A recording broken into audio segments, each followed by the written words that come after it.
Every mystery has a voice. Few dare to listen. There are few things more irritating than being murdered in a respectable house. This was Lord Peter Wimsey's considered opinion, expressed at 9:30 on a wet Tuesday morning as he stood beneath a portrait of a stern Victorian gentleman who appeared to regard the entire business with considerable disapproval. "The trouble with respectable houses," said Wimsey, "is that everybody has an alibi and nobody has a conscience." Inspector Charles Parker glanced at him. "You haven't even seen the body yet." "No, but I have seen the house." The house in question was Belemere Hall, a grey Jacobean pile standing among dripping yews in the Wiltshire countryside. Its windows were narrow, its chimneys numerous, and its stonework had acquired that particular colour which suggested that the building had been damp since the accession of Queen Victoria and had no intention of improving. The rain had been falling since dawn. It made the gravel drive shine like black glass. Wimsey removed his hat and shook 3 drops of water from its brim. "I suppose," he said, "that the deceased was found in the library." Parker stopped. "How did you know?" "I didn't." "Then why say it?" "Because everybody always dies in libraries. It is practically a professional requirement. The dead man is in the morning room." Wimsey looked toward the closed door. "Oh." There was a pause. "That's rather better." Parker gave him the look he reserved for occasions when Lord Peter had become unbearable before breakfast. "The victim is Sir Julian Belemere," he said. 62, former diplomat, retired 5 years ago, found at 7:15 this morning by his housekeeper. Cause of death? Not established. There is a wound to the back of the head. Blunt instrument? Probably. Anyone confess? No. Then the morning is still young. They entered the hall. Belemere Hall had the peculiar silence of a house in which several people had spent the last hour pretending not to be frightened. Somewhere beyond the staircase a clock ticked with exaggerated importance. A maid stood near the umbrella stand, pale and rigid, holding a folded cloth in both hands. Wimsey smiled at her. "Good morning," she stared at him. "Good morning, my lord." "Excellent. Civilization survives another crisis." Parker cleared his throat. The morning room lay at the eastern end of the house. Its windows overlooked a formal garden now blurred by rain. The curtains were half drawn, and a fire had been lit in the grate, though it had burned down to a red glow. Sir Julian Belemere lay beside the writing desk. He was dressed in a dark woolen dressing gown over a white shirt. One slipper remained on his right foot. His left foot was bare. A small pool of blood had dried beside his temple. Nothing about the scene was theatrical. That, Wimsey thought, was interesting. The room itself was beautifully arranged. A writing desk stood beneath the window. A silver salver rested upon it with an empty coffee cup. 2 newspapers had been folded into exact quarters. A brass clock sat on the mantelpiece, and above the fireplace hung a large oil portrait. Wimsey stared at it. Parker was examining the body. "Something wrong?" he asked. "Yes." "The corpse?" "No." "The room?" "No." "The portrait?" Wimsey smiled faintly. "The portrait." It depicted a woman in a black Victorian dress, seated beside a carved wooden table. Her expression was severe, her hands folded in her lap. Behind her stood a tall window through which one could see the tower of Belemere Church. "Who is she?" Wimsey asked. Parker looked at the painting. "Sir Julian's mother, apparently." "Apparently?" "That is what the family says." "Families," said Wimsey, "are remarkably unreliable witnesses concerning their ancestors." He stepped closer. The portrait was old, perhaps 70 years old. The varnish had yellowed slightly. There was a small brass plaque beneath the frame. Lady Beatrice Belemere, 1878. Wimsey tilted his head. "Curious." "What?" "The room," Parker sighed. "You've said that already." "No, I said the portrait was curious. Now I am saying the room is curious." Entirely different accusation. He walked slowly around the fireplace. The carpet was thick and dark green. There were no obvious signs of disturbance. He examined the portrait again, then the mantelpiece, then the door, then the windows, then the portrait. Parker watched him. "You see something?" I see several things, such as, nothing. That isn't helpful. Detective work rarely is at the beginning. Wimsey took a cigarette case from his pocket, considered it, and put it away. He had noticed something about the portrait. It was not the woman, it was the room behind her. The tower of Bellemere Church could be seen through the painted window. But the church tower, as Wimsey had observed from the drive, stood to the west of the hall. The morning room windows faced east. He looked once more at the portrait, then at the windows, then at the portrait. His expression changed almost imperceptibly. "Inspector, yes, when was this room decorated?" Parker frowned. "I don't know. Find out." "Why?" Wimsey smiled. "Because I have the uncomfortable feeling that Lady Beatrice has been hanging in the wrong room for rather longer than the murderer has been hanging about in it." And somewhere upstairs, as though in answer, a clock began to strike 10. It struck 11 times. Wimsey counted every one. The 11th stroke hung in the air for a moment after the clock had ceased, as though the mechanism itself had realized its error and was waiting to see whether anybody would complain. Wimsey did. 11, he said. Parker looked at the clock. "It is 10 o'clock, precisely." "It may be fast." Clocks are frequently fast. They are almost never philosophically confused about the number of hours in a morning. Parker walked to the mantelpiece and examined the clock. It was an old French carriage clock enclosed in a brass case, its enamel face cracked at one corner. Perhaps it has been wound badly. Perhaps. Wimsey's attention, however, had returned to the portrait. He stood directly before it. The woman in the painting seemed to be looking not at him, but slightly beyond his left shoulder, with the resigned severity of someone accustomed to finding foolishness wherever human beings were gathered in groups. "Lady Beatrice," he murmured. "A formidable-looking woman. She was Sir Julian's mother. So I understand. Housekeeper says the portrait has always been here. Does she?" Parker looked at him. "You're beginning again. My dear Charles, I haven't stopped." The door opened. A woman in her late 50s entered. She was tall, narrow-faced and dressed in black, with the unmistakable appearance of a person who had spent many years acquiring the ability to be indispensable without appearing to enjoy it. "Mrs. Clements?" Parker asked. "Yes, Inspector. This is Lord Peter Wimsey." The housekeeper gave Wimsey a brief, appraising look. "My lord, Mrs. Clements, I am sorry to trouble you at such an unpleasant hour." She glanced towards Sir Julian's body. "It is not an hour I shall forget. No, death has a tiresome habit of making itself memorable." Her mouth tightened. Parker indicated the portrait. "Do you know when that was moved here?" Mrs. Clements looked surprised. "Moved? Yes, it has always been there. Since when?" "Since I came here." "And when was that?" 21 years ago." Wimsey turned. 21 years? "Yes, my lord. Then you have had plenty of opportunity to become acquainted with the room."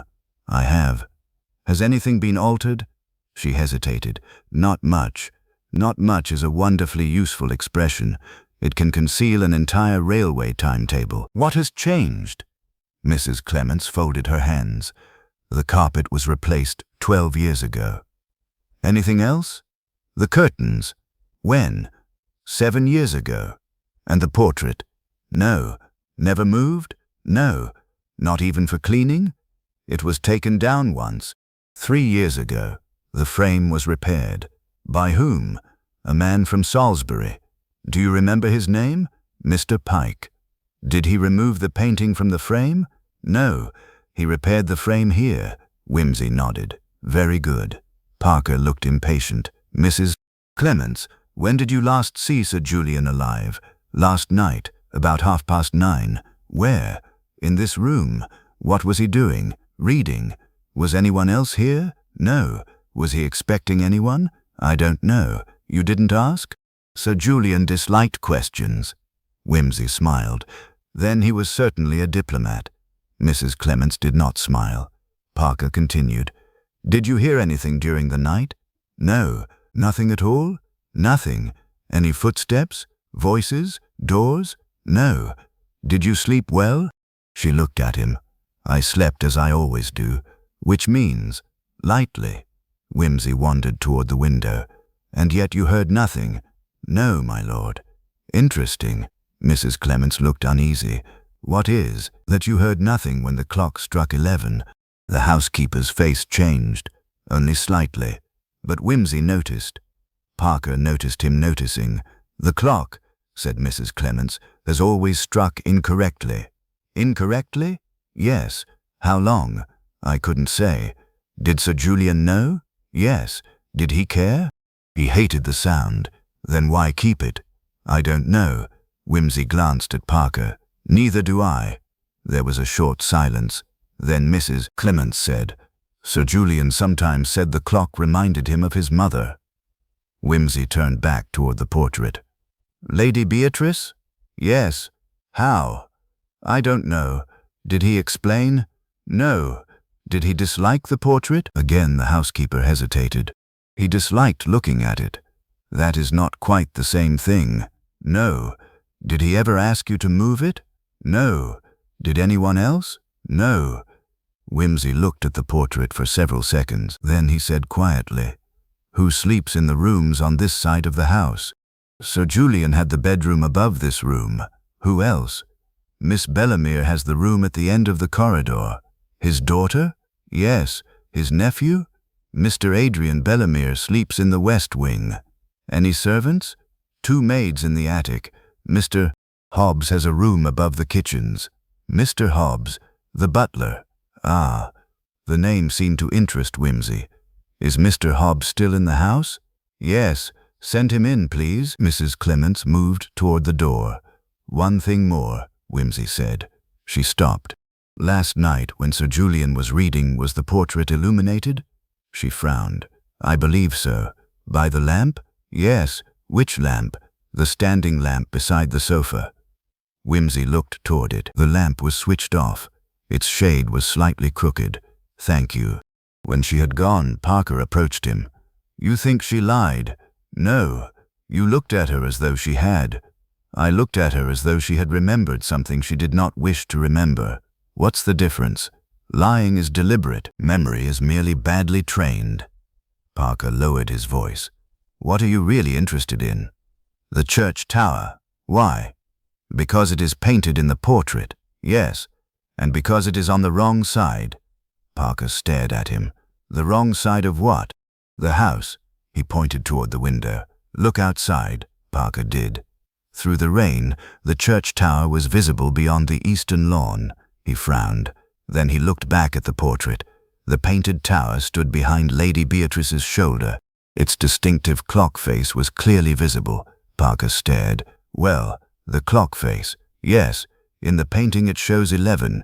Wimsey's smile disappeared. For the first time that morning, his expression became completely serious. Indeed, Parker stepped closer.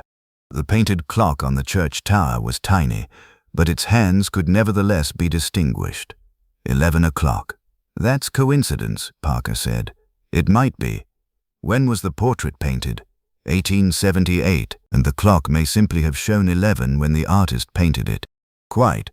Parker looked relieved. But, Wimsey continued, the church clock was not installed until 1886. The relief vanished. How do you know? I noticed the commemorative plaque on the tower when we arrived. Parker swore softly. Wimsey examined the portrait again. So Lady Beatrice is standing before a church tower whose clock did not yet exist. Could the artist have added it later? Certainly. Then what's the significance? That is precisely what I am trying to discover. He leaned nearer to the painting. There was something else. A small reflection in the painted window. A shape. At first it appeared to be merely a flaw in the varnish. Wimsey took out a magnifying glass. Parker watched him. What is it? Possibly nothing. You've said that 3 times, and each time it has become more interesting. The reflection was faint, almost hidden behind the painted curtain. It resembled a second window, but the morning room had only one. Wimsey stepped back. Charles. Yes? Who commissioned this portrait? Sir Julian's grandfather, I suppose. No. Find out. Parker sighed. Where? The family records, letters, estate papers. Somewhere there will be an answer. You think the portrait is connected with the murder? I think the portrait is connected with something. The murder? Possibly. And the clock, possibly. And the 11th stroke, almost certainly. Parker stared at him. Wimsey smiled.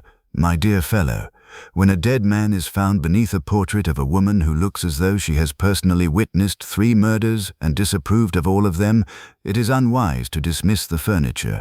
At that moment the door opened. A man entered. He was perhaps 65, heavily built, with a broad grey moustache and the immaculately expressionless face of a professional butler.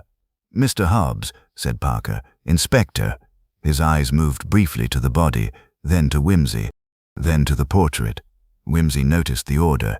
He also noticed that Hobbs did not look surprised to see Lady Beatrice. He looked afraid. Mr. Hobbs, said Wimsey pleasantly, how long have you served, Sir Julian? 27 years, my lord.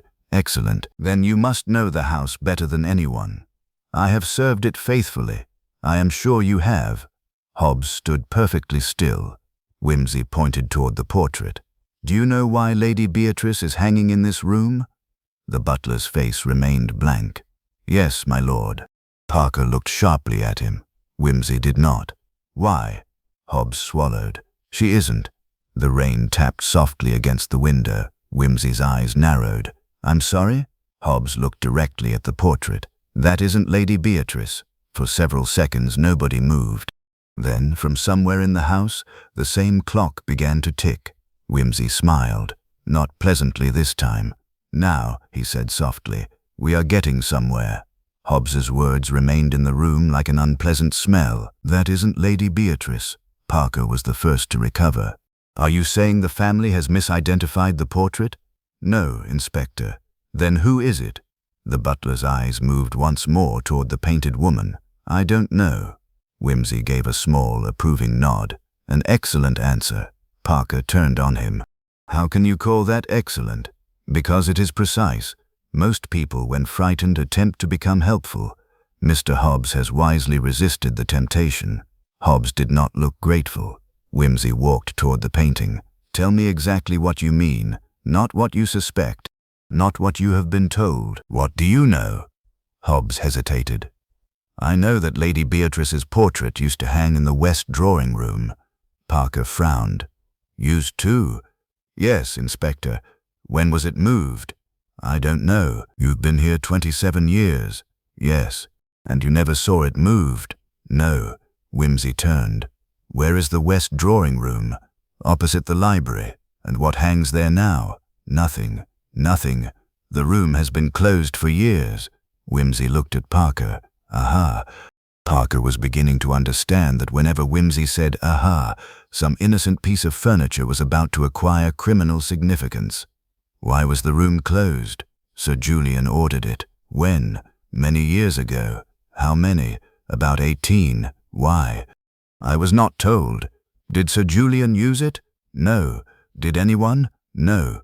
Was it locked? Yes. Who had the key? Hobbs looked uncomfortable. Sir Julian and the housekeeper. Anyone else? A pause. Miss Bellamere. Parker immediately noticed the omission. His daughter. Yes. Why would she have a key? I don't know. Wimsey looked at Hobbs. You are becoming remarkably economical with your knowledge. I am trying not to say what I do not know, my lord. Splendid. If only politicians could develop the same habit. Parker interrupted. Mr. Hobbs, when did you last see Sir Julian alive? About 10 o'clock. What was he doing? He was standing here. Here? In this room? Alone? Yes. Did he seem disturbed? Hobbs's expression tightened. He was angry. About what? I don't know. Did he mention anyone? No. Did he say anything? Hobbs looked toward the body. He told me to leave. And did you? Yes. What time? Just after 10. Parker glanced at Wimsey. You said 10. I did. And Mrs. Clement said 9:30. Yes. That gives us a discrepancy. Indeed. Wimsey's gaze remained on the portrait. Perhaps. Parker stared at him. What do you mean, perhaps? I mean that time is a rather peculiar substance. It behaves beautifully when measured by clocks, and abominably when measured by human beings. Hobbs cleared his throat. There is something else. Wimsey turned. Yes, Sir Julian told me not to let anyone enter this room after he retired. Parker's expression hardened. Why? He didn't say. Did you obey? Yes. Then how did the housekeeper find him? I opened the door at 7:15. Why? Because I heard the telephone ringing. Parker stopped. The telephone? Yes. From this room? Yes. Wimsey's head came up. Where is the telephone? Hobbs pointed to a small table near the door. The instrument sat there, black and silent. Parker examined it. Did you answer it? No. Why not? It stopped before I reached the room. Did you hear it ring more than once? 3 times. Wimsey approached the telephone. He examined the receiver without touching it. Was Sir Julian expecting a call? Not that I knew. Did the telephone ring often during the night? No. Was the line working? Yes. Who called him? I don't know. Parker looked at the exchange. We can have the telephone records checked. Do so, said Wimsey. Then he glanced at Hobbs. One other question. Yes, my lord? Why did you look frightened when I asked about the portrait? The butler's face became rigid. I wasn't frightened. Of course not. I was surprised. Of course. You are mocking me. Never. I am merely arranging your words in a more honest order. Hobbs's jaw tightened. Wimsey walked to the fireplace. He looked at the portrait once more. Mr. Hobbs, what did Lady Beatrice look like? The butler frowned. Like the painting? No. I mean, what did she look like in life? I never saw her. Photographs. There is one upstairs. Where? In the family archive. Could we see it? Hobbs hesitated. Then he nodded. Yes, my lord. He turned toward the door. Mr. Hobbs. The butler stopped. Before we go, one final matter. Yes? When you said that portrait isn't Lady Beatrice, how did you know? Hobbs looked at the painting. I have seen the real portrait. Where? The butler's voice dropped. In the west drawing room. Parker stepped forward. You said the room was empty. It is. Then what portrait did you see? Hobbs said nothing. Wimsey watched him. At last the butler whispered, the same woman. The room seemed to grow colder. Parker stared. You mean there are 2 portraits? Hobbs nodded. One in the west drawing room, and one here. Yes. Both of the same woman? Yes. Then why did you say this one isn't Lady Beatrice? Hobbs looked at Wimsey. Because the one in the west room is. Wimsey's expression became thoughtful. Ah. Parker groaned. Not again. But Wimsey was no longer amused. He walked back toward the portrait and studied the painted face. The difference was impossible to see at a casual glance. The woman looked exactly as Lady Beatrice ought to have looked. Yet now that he knew there was another portrait, certain details became suspicious. The left hand, the brooch, the angle of the shoulders, the curtain, the window, and, most particularly, the expression. Mr. Hobbs, he said quietly. How long has this portrait been hanging here? I don't know. 20 years? I cannot say. 10? I cannot say. 5? I cannot say. Then tell me something you can say. Hobbs swallowed. It was here when Sir Julian's wife died. When was that? 8 years ago. Was the portrait in this room then? Yes. And what happened immediately after her death? Hobbs looked toward Parker, then back to Wimsey. Sir Julian ordered the west drawing room opened. Why? I don't know. And the portrait? He ordered the real portrait covered with a sheet. Why? I don't know. Wimsey sighed. This house is becoming positively medieval. Parker folded his arms. Could Sir Julian have been keeping 2 portraits for some sentimental reason? He might. Then perhaps one was simply a copy. Perhaps. Wouldn't that explain it? No. Why not? Because copies don't usually alter the architecture. Parker looked at him. What? Wimsey pointed to the portrait. The church tower. The painted tower rose behind the woman's shoulder. Wimsey took a small notebook from his pocket. Come along. He approached the window. Outside, the real tower stood beyond the eastern lawn. He compared it with a painting. The tower is wrong. Parker frowned. How? Look at the clock. I see it. Now look at the bell openings. Parker did so. The difference was subtle. In reality, the tower had 4 narrow arches beneath the clock. In the painting, there were 3. And the roof, Wimsey continued. The real tower was rebuilt in 1891. Parker stared. So the painting cannot be from 1878. not in its present form. Hobbs stood motionless behind them. Wimsey turned. Who altered the portrait? I don't know. Who had access to it? I don't know. Who knew it had been altered? Hobbs hesitated. Sir Julian? Anyone else? His wife? Anyone else? Another pause. Miss Bellemere. Parker's attention sharpened. His daughter knew? Yes. When? I don't know. Wimsey smiled faintly. You see, Charles, we have at last discovered a family secret with the considerable advantage of being surrounded by other family secrets. Parker ignored him. Bring Miss Bellemere here. Hobbs nodded, but before he could leave, a sharp sound came from the corridor, a woman's voice. Don't. Everyone turned. A young woman stood in the doorway. She was perhaps 35, pale and dark-haired, wearing a plain grey dress. Her face was composed, but her eyes were fixed on the portrait. Don't bring me into this, she said. Parker stepped toward her. Miss Bellemere? Yes. Come inside. She did not move. Wimsey watched her carefully. You knew about the second portrait. Her eyes shifted toward him. Yes. Why didn't you tell us? Because my father forbade it. Your father is dead. Yes. And therefore his instructions have ceased to be legally binding. She gave him a tired look. You don't understand. No, said Wimsey, but I am making a determined effort. She entered the room. Her gaze never left the portrait. That's not my grandmother. We know, said Parker. No. She shook her head. You don't. Wimsey's expression sharpened. Then perhaps you would be kind enough to explain. She looked at him. That portrait isn't a portrait of anyone. Silence. Parker stared. Wimsey did not blink. What do you mean? My father used to say it was a warning. A warning of what? She looked at the dead man. Of the night my mother died. The room seemed suddenly much smaller. Wimsey glanced at the portrait, then at the telephone, then at the clock, and finally at the bare left foot of Sir Julian Bellemere. Three apparently unrelated details. The telephone had rung at 7:15, the clock had struck 11 at 10, and the dead man had lost one slipper. Wimsey's eyes narrowed. Something had begun to assemble itself. Not the solution, not yet, but the shape of the question. And in a murder investigation, the right question was often considerably more dangerous than the wrong answer. Miss Bellemere remained standing in the doorway, her hands clasped tightly before her. Wimsey regarded her with an expression of mild interest, though his eyes had become considerably less mild. Let us begin again, he said. You have just told us that the portrait is not a portrait of anyone. Yes. And yet your father believed it to be a warning. Yes. Against what? She looked at the body on the floor. Against repeating the past. Parker sighed.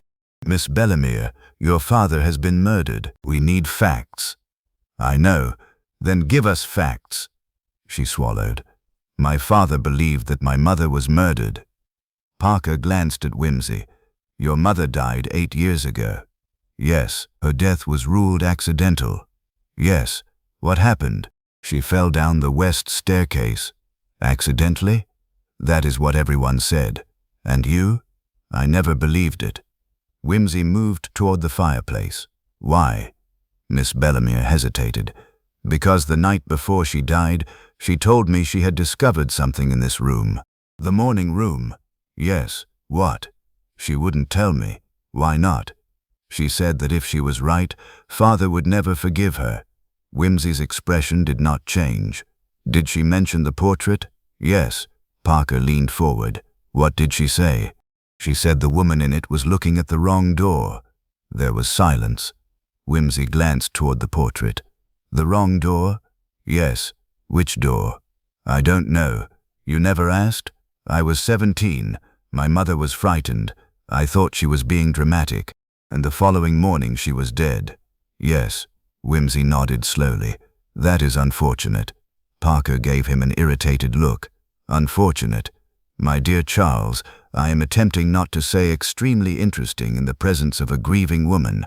Miss Bellemere almost smiled. Almost. Then her expression hardened again. After my mother died, father ordered the west drawing room opened. Why? He searched it. For what? I don't know. Did he find anything? I think so. What? She shook her head. I never saw it. Did he tell you? No, but after that night, he stopped speaking about my mother. Completely? Almost. Wimsey studied her. And the portrait? He ordered it moved here. Parker looked sharply at Hobbs. You said you didn't know who moved it. I said I didn't know when, Hobbs replied. Miss Bellemere looked at the butler. You moved it. Hobbs said nothing. You carried it yourself, she continued. Still silence. Why did you lie? Hobbs's face had become grey. I did not lie. You did. I was following Sir Julian's orders, Wimsey intervened. What orders? Hobbs looked at him. He told me to remove the portrait from the west drawing room and place it here. When? The night your mother died. Miss Bellemere stared at him. That is impossible. Why? Because I watched him burn it. Wimsey's eyebrows rose. Burn what? The portrait. Parker looked from one to the other. This is becoming absurd. No, said Wimsey quietly. It is becoming specific. He pointed toward the portrait. Miss Bellemere, you say your father burned this portrait? Yes. Where? In the garden.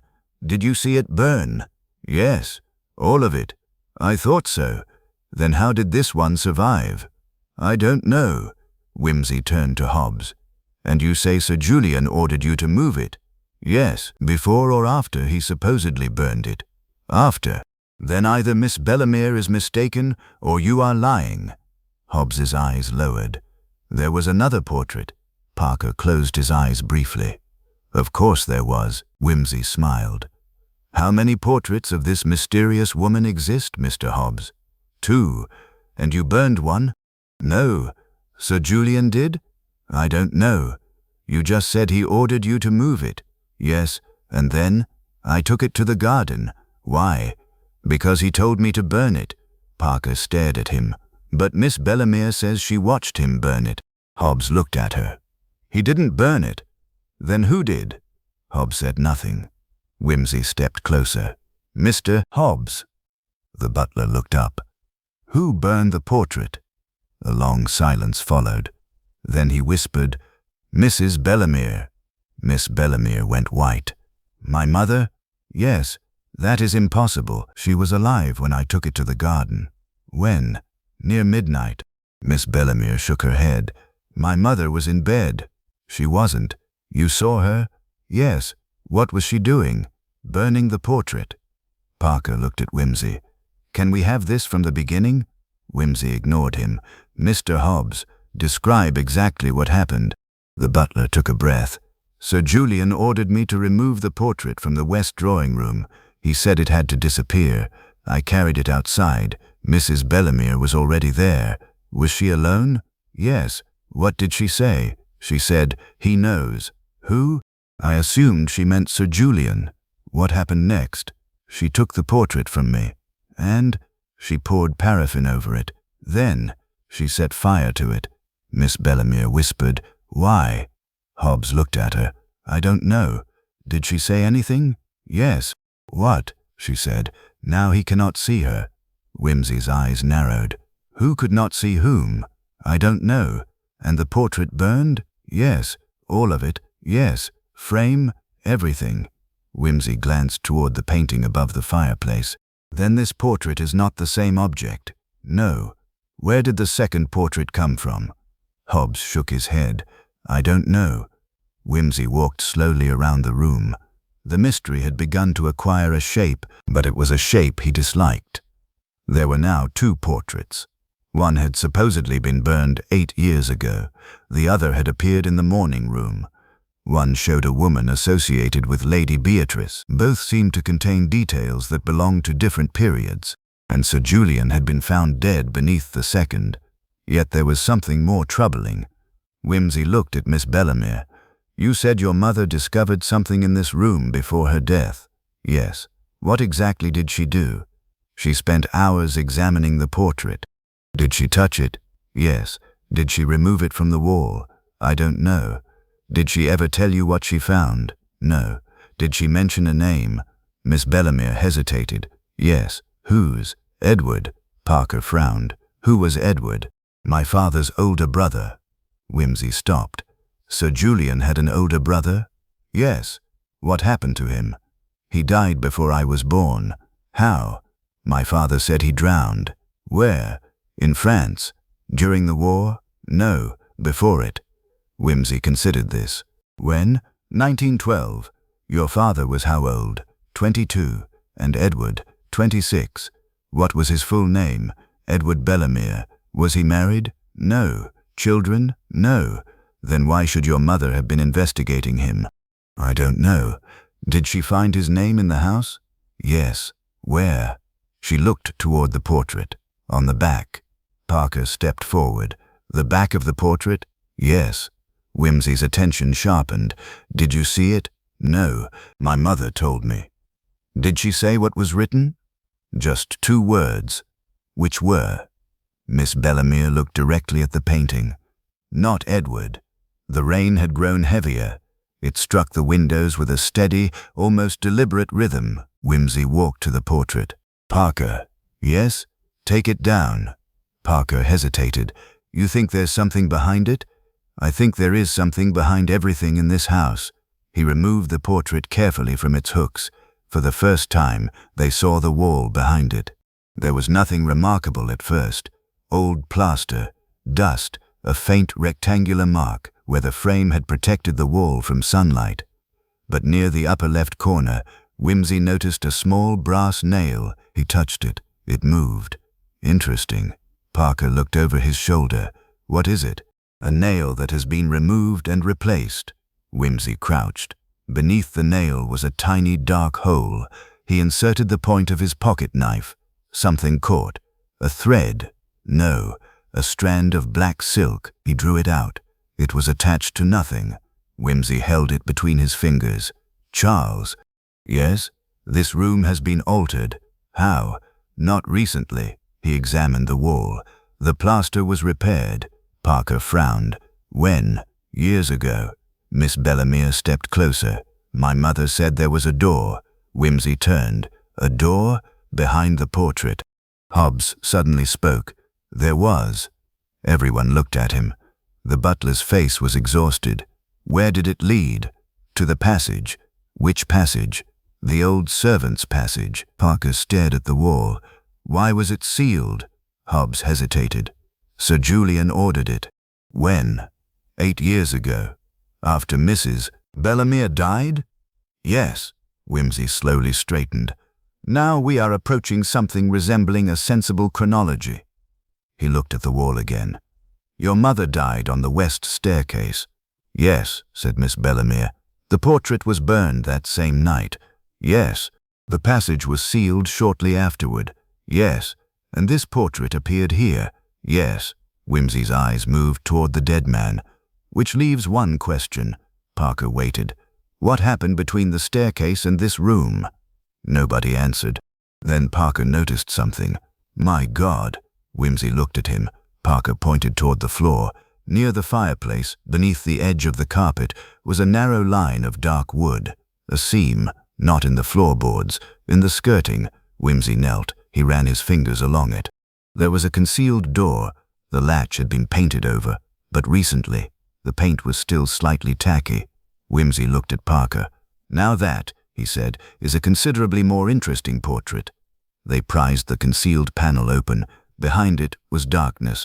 A narrow passage ran into the wall. The air that emerged smelled of dust, damp stone, and something faintly metallic. Miss Bellemere took a step backward.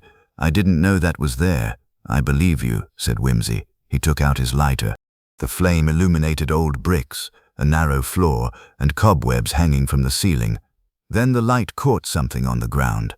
A slipper, black, small. Wimsey stared at it. Parker bent down. Could it belong to Sir Julian? No. How can you tell? Too small. Miss Bellemere whispered, My mother's. Wimsey looked at her.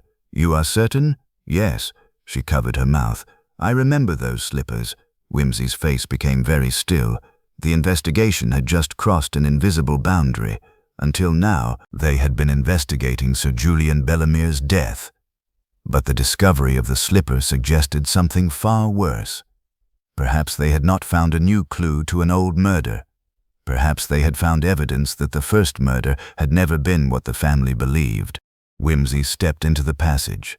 His lighter trembled slightly in the draught. At the far end, beyond the reach of the flame, something made a faint scraping sound. Parker drew his revolver. Wimsey raised one hand. "Don't. What is it?" Wimsey listened. The sound came again. Slow, deliberate. 3 scratches against wood, then silence. Wimsey smiled without humor. "Whatever it is," he murmured, "it has been waiting a very long time." He advanced another step, and from somewhere beyond the sealed passage came the unmistakable sound of a key turning in a lock. The turning of the key was followed by silence. Not the comfortable silence of an empty room, nor the muffled quiet of a country house in rain, but the close, expectant silence of a place which had been shut for a purpose. Parker held his revolver ready. Wimsey stood perfectly still, his lighter raised before him. "Someone is on the other side," Parker whispered. "Almost certainly." "Then why don't you say so?" "Because I find it reassuring to leave a little room for the supernatural." Parker gave him a look. "You don't believe in the supernatural?" "Certainly not, but I believe in people who do." The key turned again. This time there was a faint click, then footsteps, slow footsteps, approaching. Miss Bellemere had retreated into the morning room. Hobbs stood beside her, his face drained of color. Wimsey raised one finger to his lips. The footsteps stopped. He moved forward. The passage was scarcely wide enough for 2 men to stand abreast. Its brick walls were damp, and the ceiling sagged in places. Old pipes ran along one side, wrapped in crumbling insulation. The smell was stronger here. Damp, dust, and something else. Oil. Wimsey lowered his lighter. At the far end stood a wooden door. It was not an ordinary door. It had been built into the brickwork and painted the same dull brown as the surrounding timber. A keyhole sat at shoulder height. The key was still in the lock. Parker whispered, "It's locked from the other side, apparently." "Then whoever turned it is still there, apparently."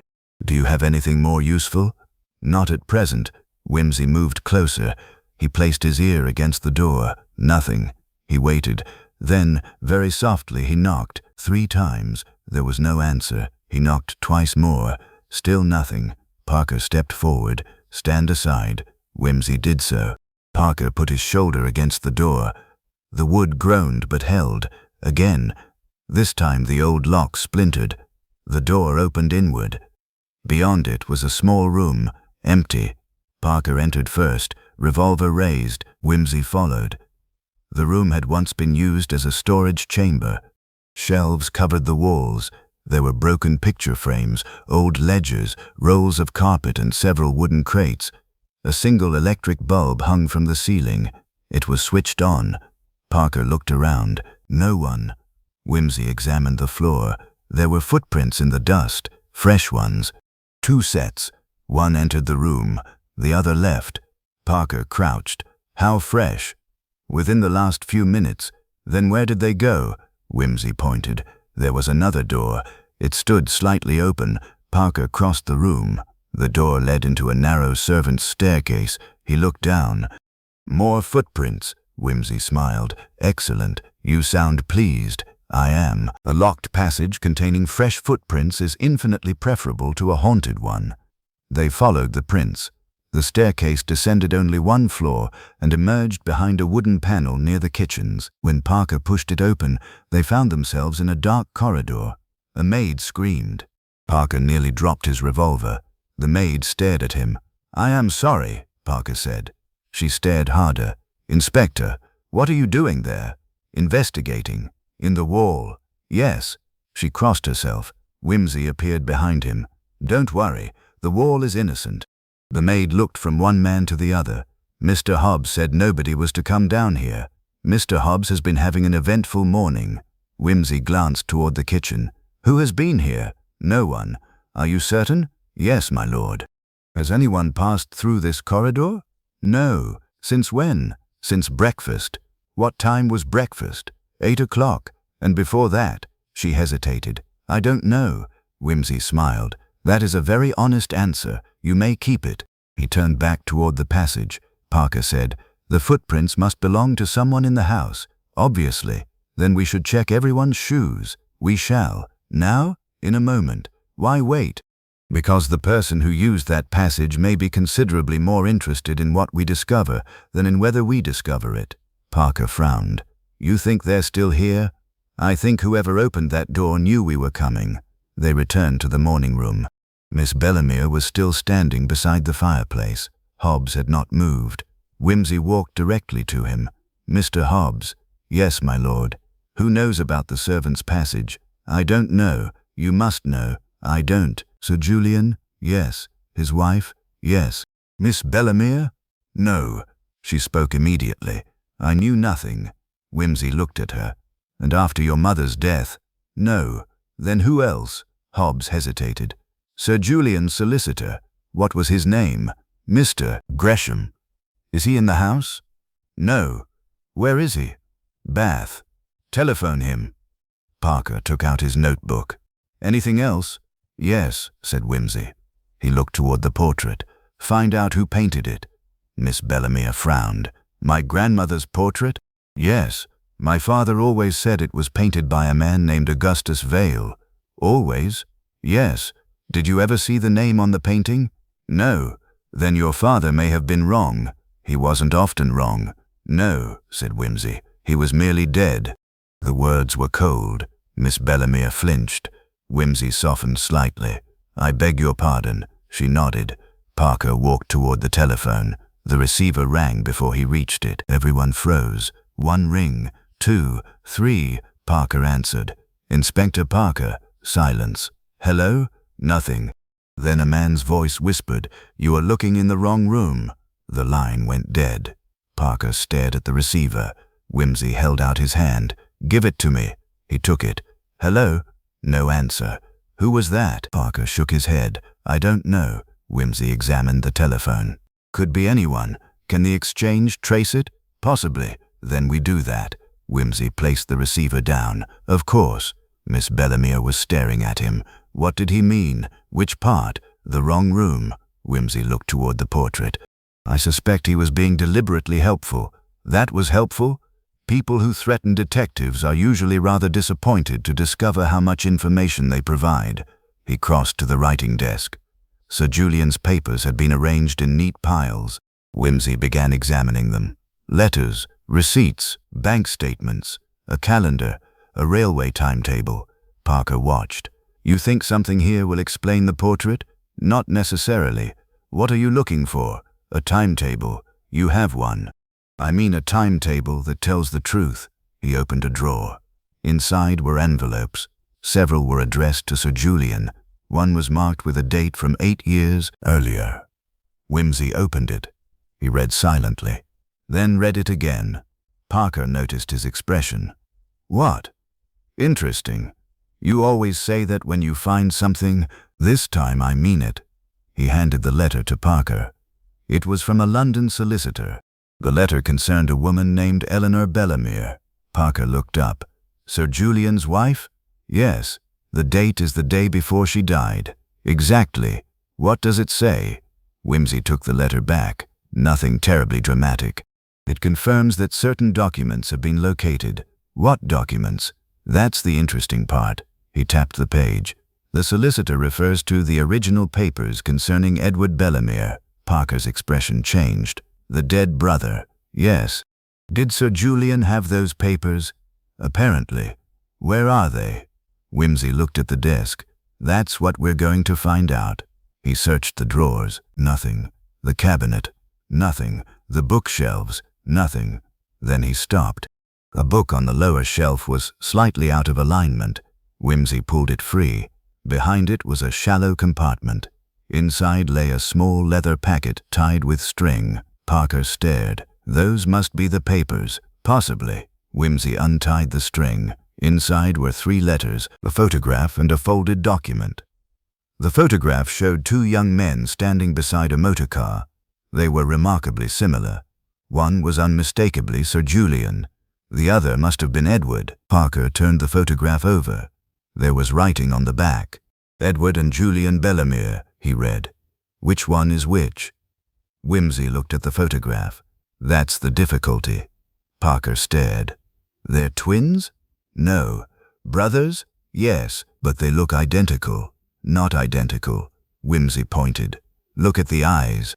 Parker leaned closer. One has a scar. Yes. Which one? The man on the left. And which is Edward? Wimsey turned the photograph over. The writing gave no indication. He unfolded the document. It was a birth certificate. Parker read it, then looked up slowly. Peter. Yes? Edward Bellemere wasn't Sir Julian's brother. Wimsey's face became very still. No. He was his half-brother. Yes. Different mothers. Yes. Parker looked again at the photograph. Then why do they look so alike? Wimsey said nothing. He was looking at the final letter. It was written in a woman's hand. The handwriting was elegant and hurried. He read the first line, then the second. Then he stopped. What does it say? Parker asked. Wimsey folded the letter. Something which Sir Julian apparently spent 8 years trying to conceal. What? Wimsey looked toward Miss Bellemere. Your mother knew the truth. About Edward. Yes. What truth? Wimsey hesitated. Then he said, Edward did not drown in France. Miss Bellemere stared at him. Parker stepped closer. Then where did he die? Wimsey looked at the portrait. Perhaps he didn't. The room became silent. Then Miss Bellemere whispered, My father said he was dead. Your father may have had reasons for saying so. What reasons? Wimsey did not answer. Instead, he turned the letter over. At the bottom was a date. The date was 8 years old. But beneath the signature was another line, written in a different hand. 5 words. He has come back home. Wimsey read them twice. Then he looked toward the concealed passage. For the first time, the strange footsteps, the locked door, and the anonymous telephone call appeared to belong to the same pattern. Someone had known about the passage. Someone had known about the portrait.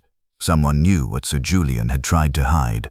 And someone, apparently, had been waiting for the police to discover it. Parker spoke quietly. Peter. Yes? Where is the second portrait? Wimsey looked at the empty space above the fireplace. The one we thought had been burned? Yes, that's the wrong question. What is the right one? Wimsey's gaze moved to the wall. The right question is why someone wanted us to believe it had been burned. He walked toward the concealed door. Behind him, the telephone rang again. This time, nobody answered it. The turning of the key was followed by silence. Not the comfortable silence of an empty room, nor the muffled quiet of a country house in rain, but the close, expectant silence of a place which had been shut for a purpose. Parker held his revolver ready. Wimsey stood perfectly still, his lighter raised before him. Someone is on the other side, Parker whispered, almost certainly. Then why don't you say so? Because I find it reassuring to leave a little room for the supernatural. Parker gave him a look. You don't believe in the supernatural. Certainly not. But I believe in people who do. The key turned again. This time there was a faint click, then footsteps, slow footsteps, approaching. Miss Bellemere had retreated into the morning room. Hobbs stood beside her, his face drained of color. Wimsey raised one finger to his lips. The footsteps stopped. He moved forward. The passage was scarcely wide enough for 2 men to stand abreast. Its brick walls were damp, and the ceiling sagged in places. Old pipes ran along one side, wrapped in crumbling insulation. The smell was stronger here. Damp, dust, and something else. Oil. Wimsey lowered his lighter. At the far end stood a wooden door. It was not an ordinary door. It had been built into the brickwork and painted the same dull brown as the surrounding timber. A keyhole sat at shoulder height. The key was still in the lock. Parker whispered, It's locked from the other side. Apparently. Then whoever turned it is still there. Apparently. Do you have anything more useful? Not at present. Wimsey moved closer. He placed his ear against the door. Nothing. He waited. Then, very softly, he knocked. 3 times. There was no answer. He knocked twice more. Still nothing. Parker stepped forward. "Stand aside." Wimsey did so.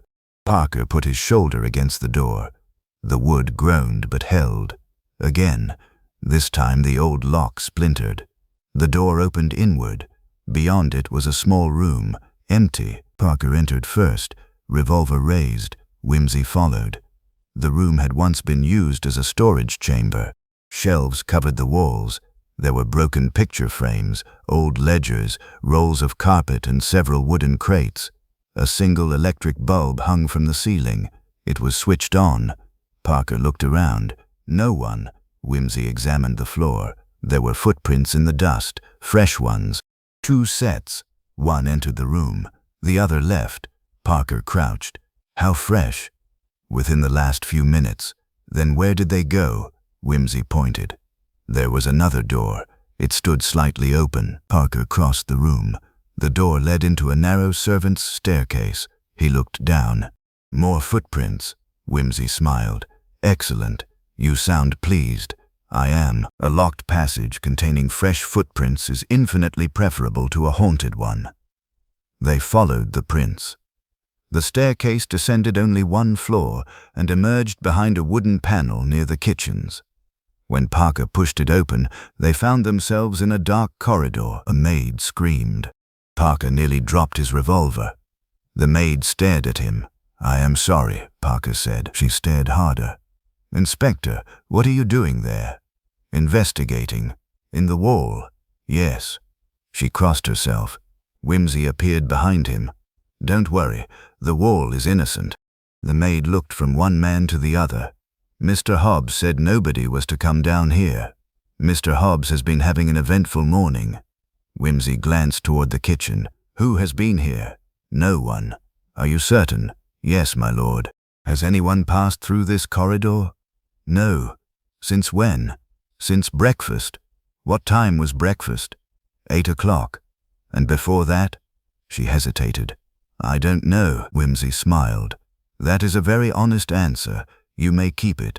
He turned back toward the passage. Parker said, "The footprints must belong to someone in the house, obviously. Then we should check everyone's shoes." "We shall."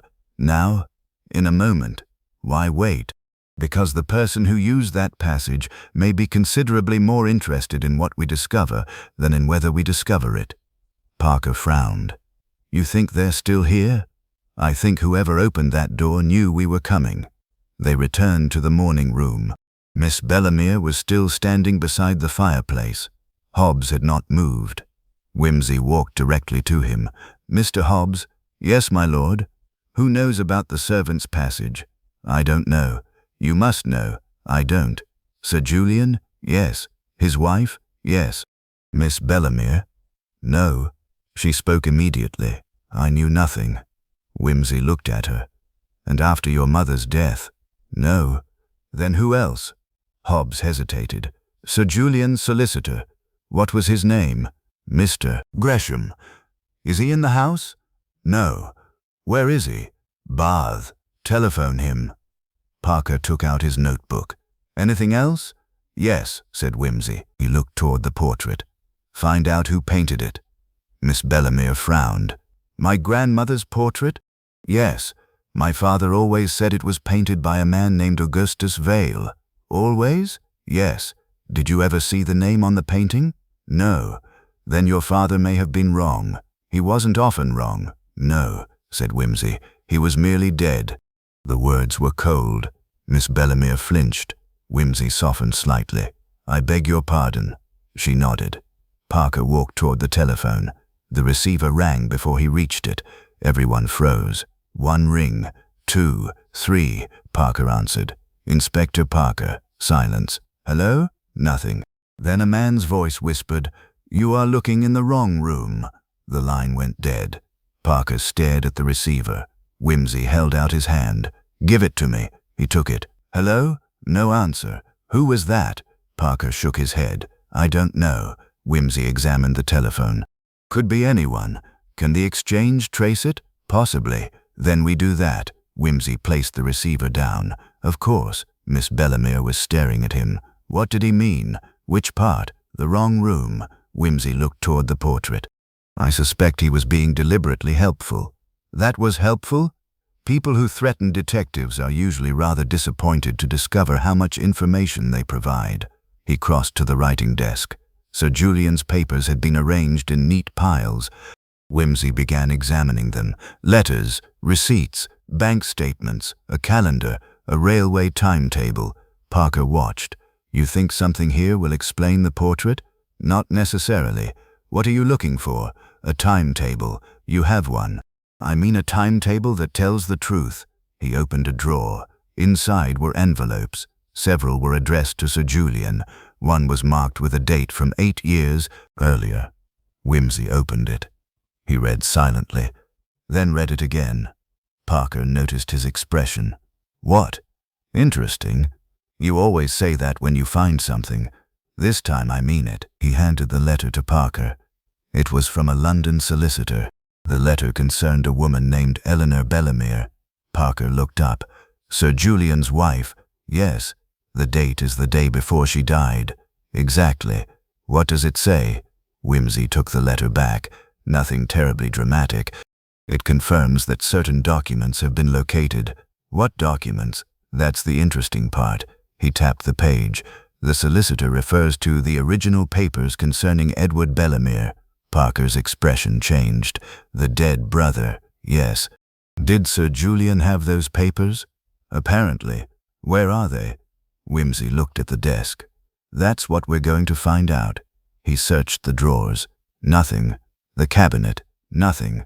The bookshelves. Nothing. Then he stopped. A book on the lower shelf was slightly out of alignment. Wimsey pulled it free. Behind it was a shallow compartment. Inside lay a small leather packet tied with string. Parker stared. Those must be the papers.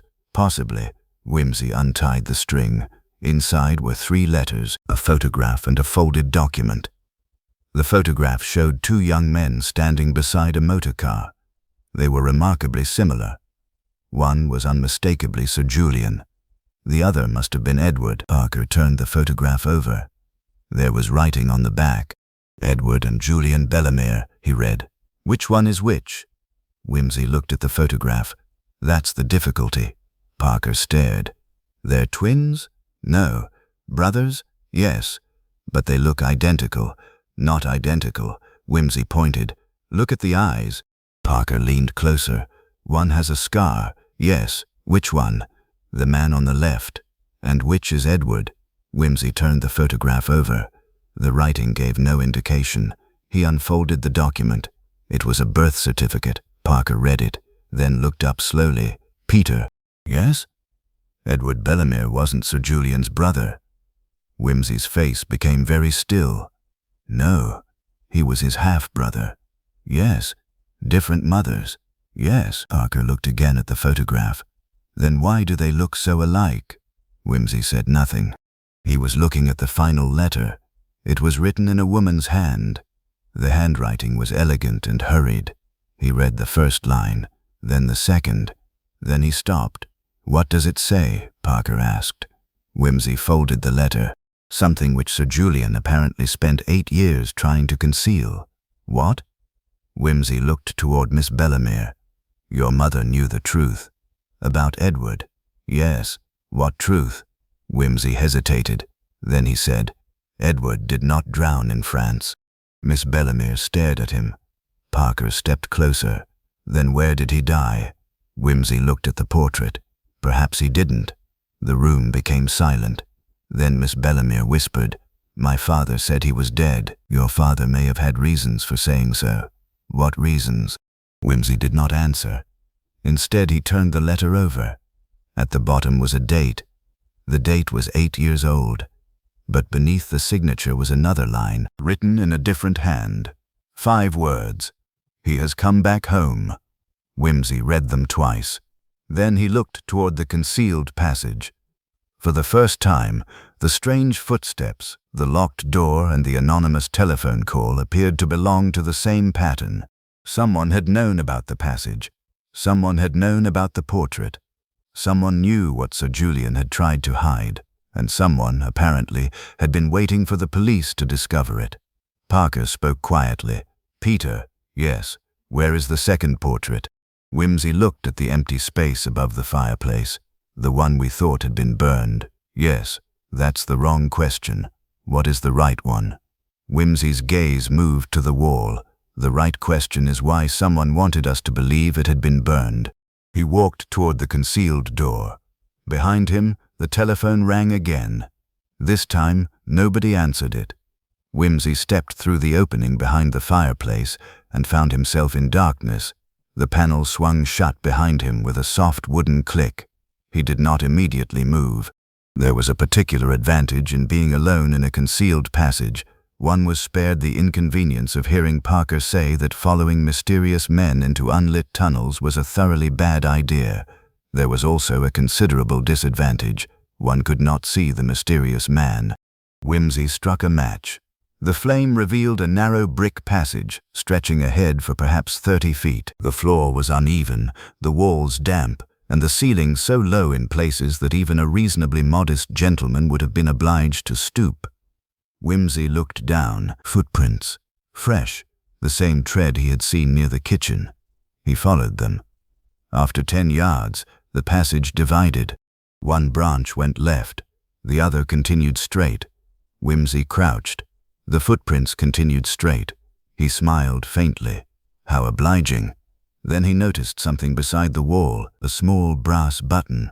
He picked it up. It was dark blue, with a tiny silver crest. He examined it under the matchlight. Not a servant's button, not a military button, a gentleman's coat, and the crest was the Bellemere crest. Wimsey slipped it into his pocket. Behind him came a muffled sound. Parker, Peter. Wimsey turned. The voice came from the passage entrance. Peter, are you there? Unfortunately. Parker appeared around the corner, breathing heavily. You disappeared. So did our friend, which is why I followed you. How touching. Where does this go? Apparently toward the answer. Parker glanced at the darkness ahead. You found anything? A button. What sort? Bellemere. Parker held out his hand. Wimsey gave it to him. Parker examined the crest. That could belong to anyone in the family. Quite. Then it proves nothing. Almost nothing. Wimsey looked ahead. The button is fresh. How do you know? There is mud on it. Parker looked at the clean floor. There's no mud here. Exactly. He turned the button over. Someone lost it before entering this passage. Parker frowned. From outside? Or from the garden? Then our man came into the house through the passage. Possibly. And escaped through it. Possibly. You do like that word. It is remarkably useful when the police insist on certainty before breakfast. They moved forward. The passage narrowed. At the end stood another door. Unlike the previous one, this door had no lock. Wimsey pushed it open. A cold draught entered. They stepped into a small stone chamber. There was no furniture except an old wooden chair and a table. On the table stood a lamp. It was still warm. Parker touched it. Someone was here, very recently. Beside the lamp lay a porcelain cup, half full. Wimsey lifted it. Tea. Cold? Nearly. Parker looked at his watch. Perhaps 10 minutes. Perhaps. Wimsey examined the table. There was a newspaper, today's edition. Its pages had been folded open to a particular article. Parker leaned over. What is that? A report about Sir Julian Bellemere. The article was only a few paragraphs long. It described Sir Julian's career, his retirement from diplomatic service, his charitable work, and his unexpected death. Wimsey read it. Then he turned the page. A photograph of Sir Julian had been printed beside the article. Someone had drawn a circle around his face. Underneath, in pencil, were 3 words. Not the first one. Parker stared. What does that mean? I don't know. You do. I have several theories. Which one? The unpleasant one. That narrows it down beautifully. Wimsey folded the newspaper. Then he noticed the chair. There was a small smear of blood on the wooden arm. Parker saw it too. Blood, yes, from our visitor, possibly, or Sir Julian, unlikely. Why? Because the blood is fresh, but Sir Julian's wound was already dry when we found him. Parker considered this. So someone was injured here. Yes. Perhaps the man we chased. Perhaps. Wimsey walked around the chair. Something had been scratched into the floor beneath it. A single letter, V. He stared at it. Vale, Parker said the name quietly.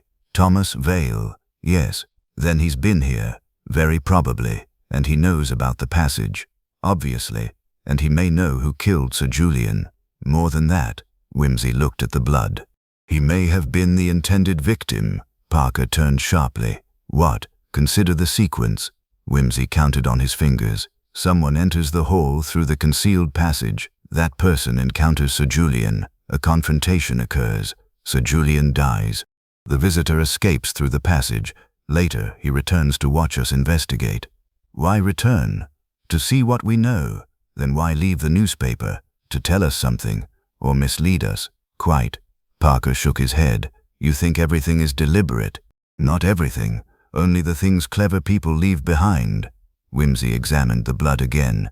Then he looked at the lamp, then the newspaper, then the chair. He smiled. Charles, yes, this man was not waiting for us. Then why was he here? He was waiting for someone else. Parker's expression changed. Who? Wimsey did not answer. Instead, he walked to the far wall. There was a second concealed panel. He pressed it. Nothing happened. He pressed again. A faint click. The panel opened. Beyond it was a staircase, not downward. Upward. Parker stared. This house has more passages than rooms. Country houses are often like families. The respectable part is merely what is visible from the front. They climbed. The staircase emerged behind a tapestry on the first floor.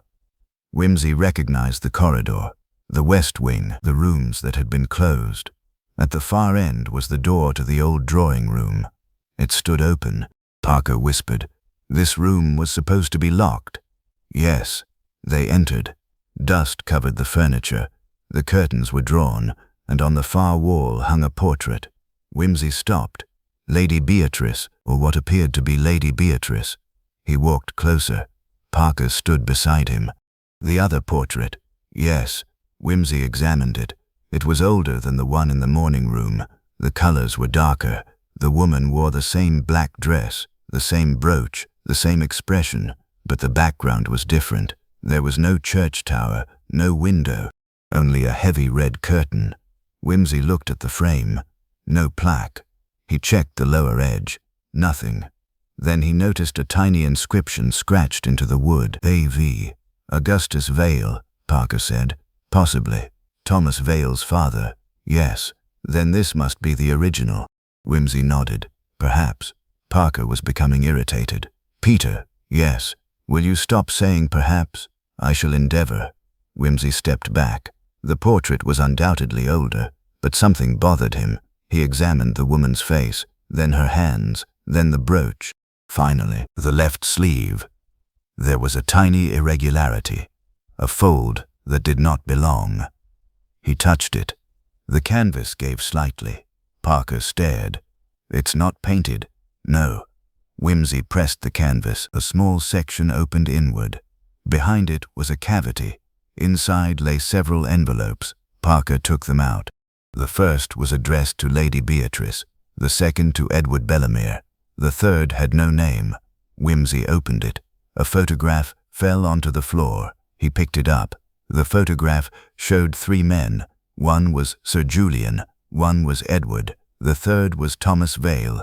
All 3 stood outside Bellamere Hall. The date written beneath them was 1911. Parker stared. That's impossible. Why? Thomas Vale would have to be very old indeed. Parker looked at the photograph again. Thomas Vale appeared no older than 30. Wimsey turned it over. There was writing on the back. The likeness is the key. Parker looked at him. The likeness. Yes. What likeness? Wimsey did not answer. He was looking at the 3 faces. The resemblance between Edward and Sir Julian was obvious, but Thomas Vale looked like them too. Not exactly. Enough. The same eyes, the same narrow chin, the same slight asymmetry of the mouth. Parker whispered. They were related. Yes. But how?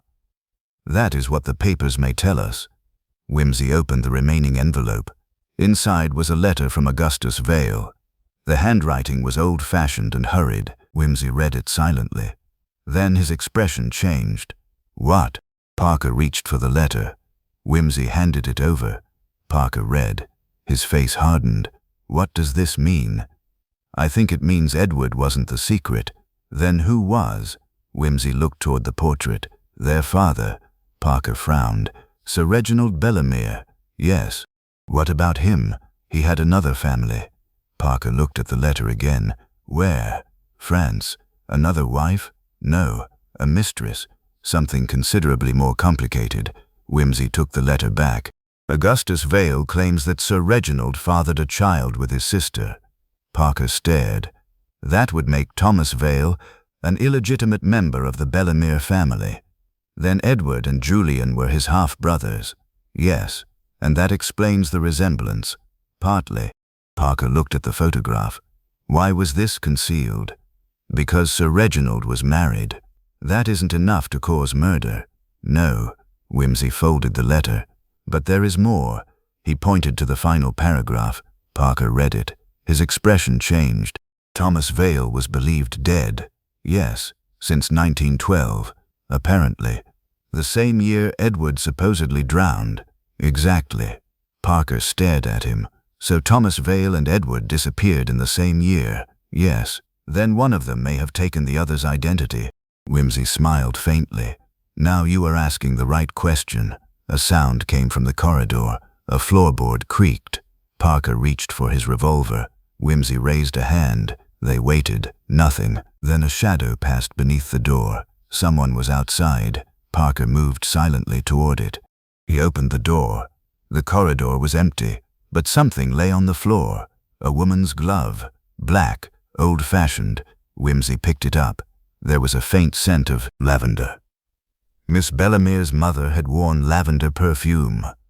Parker stared. You think she's alive? No? Then whose glove is this?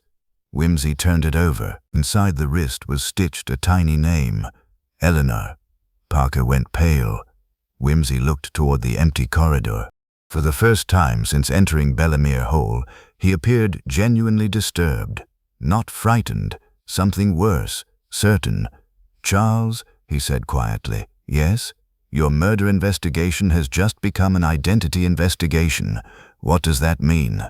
It means Sir Julian Bellemere may not have been the man we thought he was. Parker looked at the portrait. And Thomas Vale? Wimsey's gaze remained fixed on the glove. He may not have been either.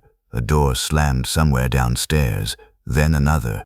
The sound traveled through the house, one after another, as though someone were deliberately closing every exit. Wimsey put the glove into his pocket. Come. Where? To the morning room. Why? Because we've been asking the portrait the wrong question. What question should we ask? Wimsey looked back at him. Not who is the woman, he paused, but who wanted her painted.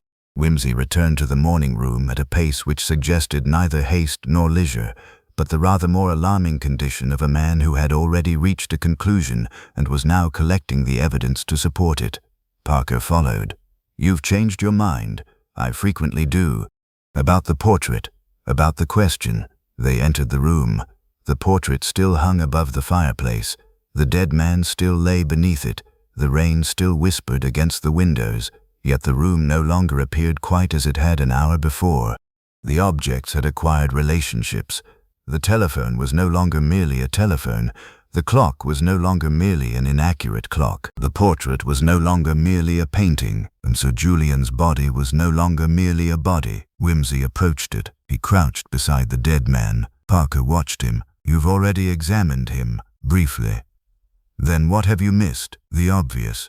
Wimsey carefully examined Sir Julian's left hand. The fingers were slightly curled. There was a faint, dark mark beneath the fingernail of the index finger. He took out his magnifying glass. Paint. Parker bent down. Paint. Very old paint. He examined the fingernail again. Red. From the portrait? No. How can you tell? Because the portrait contains no red paint of this particular shade. Parker stared at him. You've examined the paint several times. When? While you were interrogating people. Of course. Wimsey stood. Sir Julian touched something painted red shortly before he died. Perhaps the frame. No. The fireplace? No. The curtains? No. Parker looked around. There isn't much red in here. Exactly. Wimsey's gaze settled upon the portrait. Except there, the woman in the painting wore a dark dress. Around her throat was a small ruby brooch. Wimsey stepped closer. The brooch was painted red. He examined it, then he smiled. That is not paint. Parker frowned. What? Look carefully. The ruby was not painted. It was set into the canvas, a real stone. Parker touched it. The stone moved. Wimsey immediately caught his wrist. Don't. Why? Because if you pull it, you may discover something with unpleasant consequences. Parker withdrew his hand. You think it is a mechanism? I think someone went to an extraordinary amount of trouble to make a portrait into a hiding place. Wimsey examined the brooch from the side. There was a narrow metal catch. He pressed it. Nothing happened. He pressed again. A tiny click sounded inside the frame. The portrait shifted forward by half an inch. Parker stared. Good God. Wimsey caught the edge of the frame. Behind the painting was a shallow cavity. Inside lay a small bundle wrapped in oilcloth. He removed it carefully. The bundle was tied with black thread. Parker looked toward the door. Shouldn't we wait for the police photographer? My dear Charles, the police photographer will be fascinated by the empty hole after we have left it untouched for 3 days. I prefer information while it is still warm. Wimsey opened the bundle. Inside was a small brass key, a miniature photograph, and a folded sheet of paper. The photograph showed a woman, Eleanor Bellemere. There could be no doubt. She was younger than in the family photographs Parker had seen, but the resemblance was unmistakable. On the back someone had written, "Not the mother." Parker read it twice. What does that mean? Wimsey unfolded the paper. It was a list, 4 names: Edward Bellemere, Julian Bellemere, Thomas Vale, and beneath them, the 4th must never be found. Parker looked up. The 4th? Yes. Who is the 4th? I don't know. Then we're no further forward. Oh, I think we are. Wimsey pointed to the key. Where have we seen this before? Parker studied it. I don't know. Neither do I. Very reassuring, but we know one thing. What? It isn't an old key. Parker frowned. How do you know? Because the teeth are clean. That could mean anything. Not here. Wimsey took out the floor plan. He spread it across the desk. Look at the concealed rooms. Parker leaned over. The blue room. Yes. The west drawing room. Yes. The servants' passage. Yes. And this little chamber. Yes. Wimsey tapped a final mark near the eastern wall. What is that? Parker frowned. I don't know. Exactly. The symbol was barely visible. A small rectangle. No label. No doorway. Nothing to identify it. Wimsey compared it with the brass key. Then he smiled. Let's find out. They left the room. Miss Bellemere rose when they entered the corridor. What have you found? More questions. That sounds like my father. Then perhaps he was not entirely unreasonable. She looked at the portrait. Did you find anything behind it? Yes. About my mother? Yes. Her face tightened. What? Wimsey hesitated. He handed her the photograph. She stared at her mother's face. Then she turned it over. Her expression changed. Who wrote this? We don't know. She looked at him. Not the mother. Yes. What does it mean? That is what we're trying to discover. She handed it back. There is something I never told you. Parker glanced at Wimsey. Go on. The night before my mother died, she came to my bedroom. When? About 11. Exactly 11. I remember the clock. What did she say? She told me that if father came to my room during the night, I was not to open the door. Wimsey's expression sharpened. Did he come? Yes. What time? After midnight. Did you open the door? No. What did he do? He stood outside. For how long? I don't know. Did he speak? He said my name. Anything else? She shook her head. Then he walked away. Did you hear his footsteps? Yes. Going where? Toward the west drawing room. Wimsey exchanged a glance with Parker. Did you see him? No, but you believed it was your father. Yes. Why? Because I recognized his voice. Wimsey nodded. And yet you now believe the man in the passage may have been someone who resembled him. She looked frightened. Yes, that distinction may be important. Why? Because voices can be imitated. Parker looked at him. You think someone pretended to be Sir Julian that night. I think someone wanted a 17-year-old girl to believe that. Miss Bellemere lowered her eyes. Then perhaps my mother was right. About what? She told me that night. Never trust a face in this house. The sentence seemed to settle over them. Wimsey turned toward the staircase. Charles, yes, we need to speak with the doctor. The doctor, about Mrs. Bellemere's death. You think the old medical report is relevant? I think everything old becomes relevant once someone has spent 8 years trying to hide it. They found the family doctor in the library. Doctor Meredith was a thin, elderly man with silver spectacles and an expression of permanent professional disappointment. He had arrived shortly after the police and had been waiting in the library. Wimsey introduced himself. You examined Mrs. Bellemere 8 years ago? Yes. What was the cause of death? Head injury. From the fall? Yes. Was there anything unusual? No. Nothing? The doctor hesitated. There was a bruise on her wrist. Parker looked up. That wasn't in the report. No. Why? I assumed it had occurred during the fall. Did you? No. Wimsey sat down. Why didn't you mention it? Dr. Meredith removed his spectacles. Because Sir Julian asked me not to. There was silence. Parker's voice hardened. You concealed evidence? I concealed an observation. That is the same thing. No, Inspector, it is not. Wimsey intervened. Was the bruise shaped like fingers? The doctor looked at him. Yes. Parker swore under his breath. Why didn't you say this before? I was afraid. Of Sir Julian? The doctor shook his head. No. Then who? Dr. Meredith looked toward the library door. His brother. Parker froze. Edward? No. Thomas Vale? The doctor stared. Who told you that name?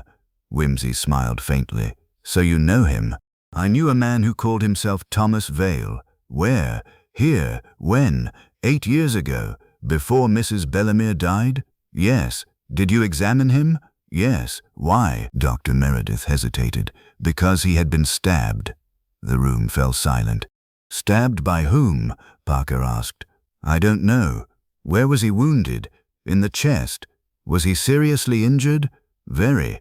Did he survive? The doctor looked at Wimsey. Yes. Then where did he go? I don't know. You treated him here? Yes. In Bellemere Hall? Yes. Who brought him? Sir Julian. Parker stood. Then Sir Julian knew Thomas Vale was alive? Yes. And yet he told everyone Edward had drowned?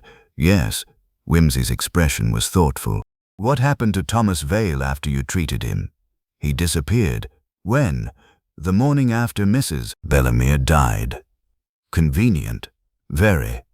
Did you see him leave? No. Then you cannot be certain he left. No. Wimsey stood.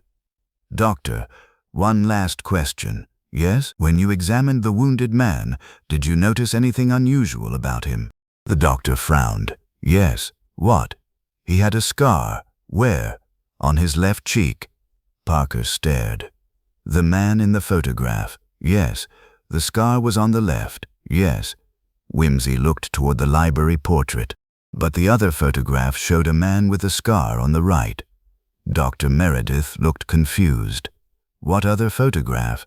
Wimsey did not answer. He was thinking. The photographs, the portraits, the identities, the scars, the passage, the altered clock, the false timeline. Everything seemed to point toward one central fact. Someone had spent years making people believe that 2 men were 1 man, and perhaps making 1 man appear to be 2. Wimsey walked to the window. Outside, the rain had stopped. A pale shaft of sunlight broke through the clouds. For the first time that morning, Bellemere Hall was completely illuminated, and from that angle Wimsey could see the church tower. He stared at it, then at the portrait in his hand. Suddenly he laughed. Parker looked startled. What? The clock? What about it? It was never meant to tell us the time. Parker frowned. Then what was it meant to tell us? The direction. He took the floor plan from the desk. The church tower appears in the portrait on the wrong side because the portrait was not painted in this room. Parker stared. Where? Wimsey pointed to the plan. The room marked with no name. The hidden room. Yes. And the church tower would be visible from there? Exactly. Parker looked at him. So the portrait itself tells us where it was painted, or where the artist wanted us to believe it was painted. Which means, Wimsey smiled, which means Augustus Vale knew the house. He folded the plan, and if his son Thomas returned here 8 years ago, he may have known it too. Parker's face darkened. You think Thomas Vale painted the altered portrait? No. Then who did? Wimsey looked at the 4 names on the paper. Edward, Julian, Thomas. The 4th. He tapped the final line. The 4th person. Who is that? I believe, said Wimsey, that is the person who has been directing this entire investigation. At that moment, the library door opened. No one had touched it. A white envelope lay on the threshold. Parker picked it up. There was no stamp, no address, only one sentence written across the front. Ask who died in 1912. Wimsey read it. Then he looked at Parker. Now, he said, we have finally been given a question worth answering. He opened the envelope. Inside was a single newspaper cutting. The date was November 1912. The headline concerned the drowning of a young man named Edward Bellemere. Beneath it, someone had written in black ink, "The body was never identified." Wimsey stared at the sentence, then slowly folded the cutting. Charles, yes, find the original death certificate. And if there isn't one, Wimsey's eyes settled on the portrait of Sir Julian. Then we may discover that the first Bellemere murder happened 14 years before anyone thought the game had begun. The death certificate was found in the parish archive at 3:04 in the afternoon, which Wimsey considered a remarkably civilized hour for the resurrection of a dead man. By then the rain had stopped entirely. Bellemere Hall stood beneath a pale sky, its wet windows reflecting the last grey light of the afternoon. The police had searched the obvious rooms, questioned the servants, telephoned the solicitor, and established that nobody could provide a satisfactory account of Sir Julian's movements after 10 o'clock the previous evening. None of this troubled Wimsey nearly as much as the certificate. It lay on the library desk between Parker and himself. The paper was brittle. The ink had faded. The name at the top was unmistakable. Edward Reginald Bellemere. Date of death, the 17th of November, 1912. Cause, accidental drowning. Place of death, Bellemere. Parker stared at it. Then Edward did die. Apparently. You're going to say that isn't enough? Of course. Wimsey lifted the certificate. The difficulty is the body. What about it? There isn't one. Parker frowned. You mean the body wasn't recovered? I mean there is no record of a body ever being recovered. But the certificate says drowning. Certificates are not omniscient, Charles. They merely possess official handwriting. Parker took the document from him. Who signed it? Dr. Alistair Meredith. Parker looked up. The same family doctor. His father. That's convenient. Families often are. Wimsey took the certificate back.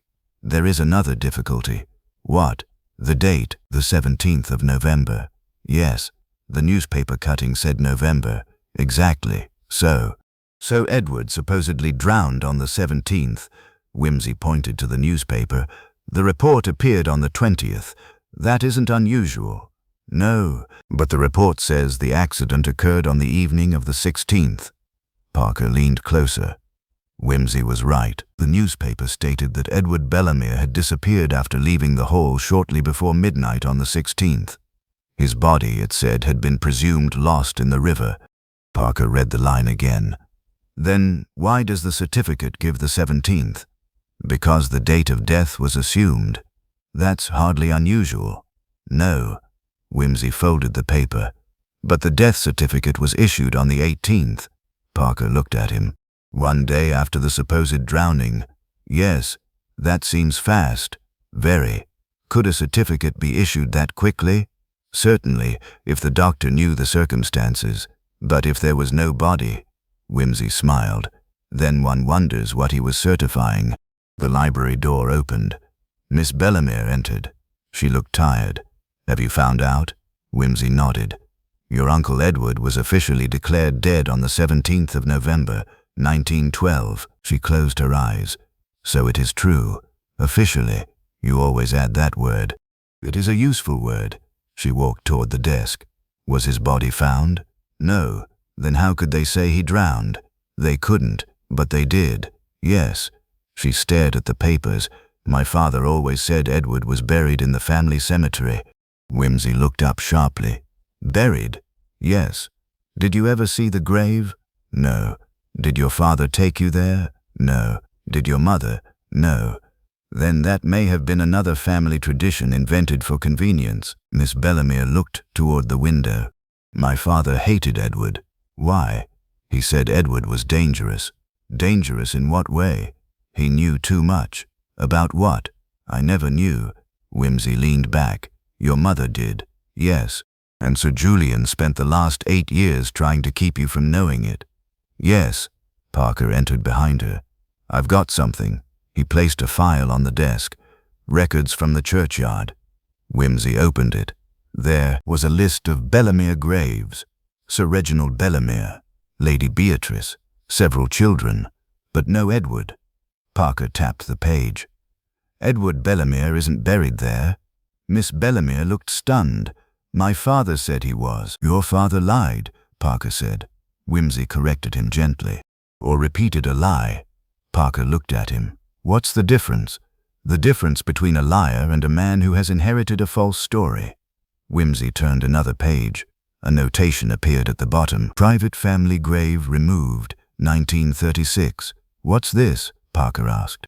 Wimsey studied it. Interesting. Again, I shall have to find another word. Miss Bellemere bent over the page. What was removed? Not specified. Can we find out? Perhaps. Parker sighed. There it is. Wimsey smiled. I'm becoming predictable. He closed the file. Who maintains the family cemetery? Mr. Harcourt, said Miss Bellemere. Where is he? In the village. Send someone for him. Parker shook his head. I'll go. No. Wimsey's voice was quiet. Why not?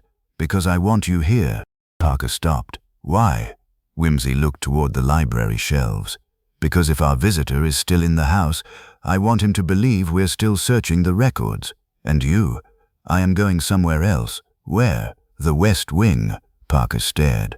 You think he's there? I think someone has been using it. Then you shouldn't go alone. I shan't. He looked at Miss Bellemere. She frowned. You? No. Wimsey smiled. Hobbs. The butler appeared almost immediately, as though he had been waiting outside the room. Wimsey noticed. You have an extraordinary talent for arriving before you are called. I was passing. Of course. Wimsey held up the brass key. Do you know what this opens? Hobbs looked at it. His face changed, only for an instant. But it was enough. The blue room. Parker turned. The blue room. Yes, you told us it was Sir Julian's private study. It was. Was? Hobbs looked down. Sir Julian stopped using it years ago. Why? He said it made him ill. Did he explain? No. Wimsey watched him. Take us there. Hobbs hesitated, then nodded. They crossed the library. At the rear was a narrow door concealed among the bookshelves. Hobbs unlocked it. A short passage led into the west wing. The air was colder there. The rooms had been closed for years. Dust covered the floor.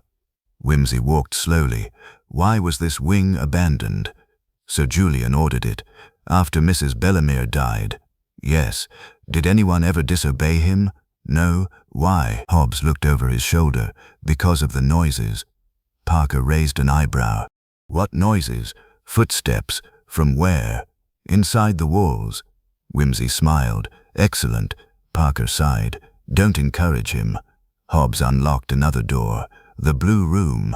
The room was small and lined with faded blue wallpaper. A desk stood against one wall. A fireplace occupied the opposite wall, and above the desk hung a mirror. Wimsey stopped.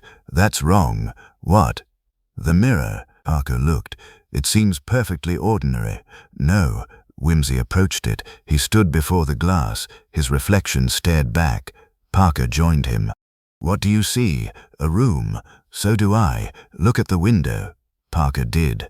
The reflection showed a window behind them, but there was no window on that wall, only a bookcase. Parker's expression changed. It's not a mirror. No. Wimsey touched the frame. It's glass. He pushed. The frame moved. Behind it was another opening, a narrow cavity. Inside lay a small metal box. Wimsey removed it. The box was locked. He used the brass key. It opened. Inside was a collection of documents, bank receipts, letters, a passport, and a photograph. Wimsey picked up the photograph. It showed Sir Julian standing beside a younger man. The younger man had the scar on his left cheek, Thomas Vale. But this photograph was different. The two men were not standing outside Bellemere Hall. They were standing at a railway station. On the back was a date, the 17th of November 1912. Parker stared. That's the day after Edward disappeared. Yes, and Thomas Vale was here, apparently. Then he knew Edward. Wimsey turned the photograph over. A handwritten note appeared beneath the date. The exchange was completed. Parker looked at him. What exchange? Wimsey opened the passport. Inside was a photograph of Thomas Vale, but the name printed beneath it was not Thomas Vale. It was Edward Reginald Bellemere. Parker swore. So they switched identities. Perhaps. Peter, yes? Stop saying perhaps. Wimsey looked at the documents. All right. He became serious. They switched identities. Parker stared at the passport. Then Thomas Vale became Edward Bellemere, yes, and Edward became Thomas Vale, yes. Why? That is the next question. Wimsey examined the bank receipts. There were withdrawals from an account belonging to Sir Reginald Bellemere, payments made in France, payments made in London, and one substantial payment made to Augustus Vale. Parker frowned. Thomas's father, yes. Why would Sir Reginald pay him? Because Augustus knew the truth. What truth? Wimsey looked at the final document. It was a letter written by Sir Reginald. The handwriting was shaky. He read it silently, then handed it to Parker. Parker read aloud, "My dear Julian, Edward has agreed to take the name of Vale and leave England. Thomas will take Edward's place. It is the only arrangement that prevents scandal." Parker stopped. Thomas was going to pretend to be Edward. Yes. Why? Because Edward had committed some offense. No. Then what? Wimsey pointed to the next paragraph. Parker read, "The child must remain hidden. Beatrice can never know that Thomas is my son." Miss Bellemere, who had followed them into the room, covered her mouth. "My grandmother? Yes. Thomas was her husband's illegitimate son, apparently. But why would Edward agree?" Wimsey read the final line. "Because Edward was in love with the wrong woman." Miss Bellemere stared. "Who?" Wimsey looked at the photograph. "The woman in the portrait." Silence. Parker frowned. "Lady Beatrice?" "No." Wimsey turned toward the old portrait in the adjoining room. "The woman isn't Lady Beatrice," Miss Bellemere whispered. "Then who is she?" Wimsey did not answer immediately. He returned the documents. There was one final letter. This one had been written by Eleanor Bellemere 8 years ago. The same handwriting as the letter found behind the portrait. He opened it. The first sentence was enough to make him stop. "Julian has brought the man back to the house." The second was worse. "He says he is Edward." Parker stared. "But Edward was supposed to be dead." "Yes." "Then who came back?" Wimsey continued reading. The letter explained that Eleanor had discovered the deception. Thomas Vale had assumed Edward's identity decades earlier, but Edward had not disappeared. He had remained alive under another name. And now, after years abroad, he had returned to Bellemere Hall. 2 men claimed to be Edward Bellemere. One was Thomas Vale, the other was the real Edward, and Eleanor had discovered the truth. Parker looked horrified. So the 2 men met. Yes, 8 years ago. Yes, and one of them killed Eleanor. Probably. Which one? Wimsey folded the letter. That is what we must establish. A sound came from the corridor. a door closing. Hobbs looked frightened. Wimsey walked toward the doorway. "Who is there?" No answer. He stepped into the corridor. At the far end, a man stood beneath the dim wall lamp. He was tall, gray-haired. His face was turned partly away. Wimsey stopped. "Thomas Vale." The man smiled. "No." He stepped into the light. Parker reached for his revolver.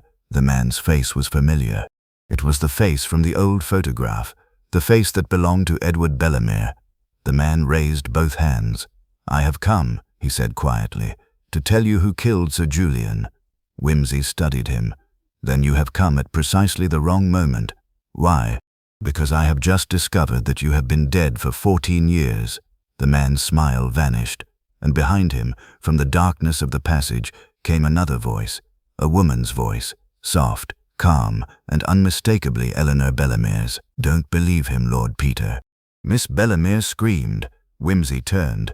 The corridor was empty, but on the floor lay a fresh black glove. Beside it was a single folded note. Wimsey picked it up. 4 words were written inside. "The wrong man is dead." For several seconds nobody moved. The corridor seemed to have become narrower.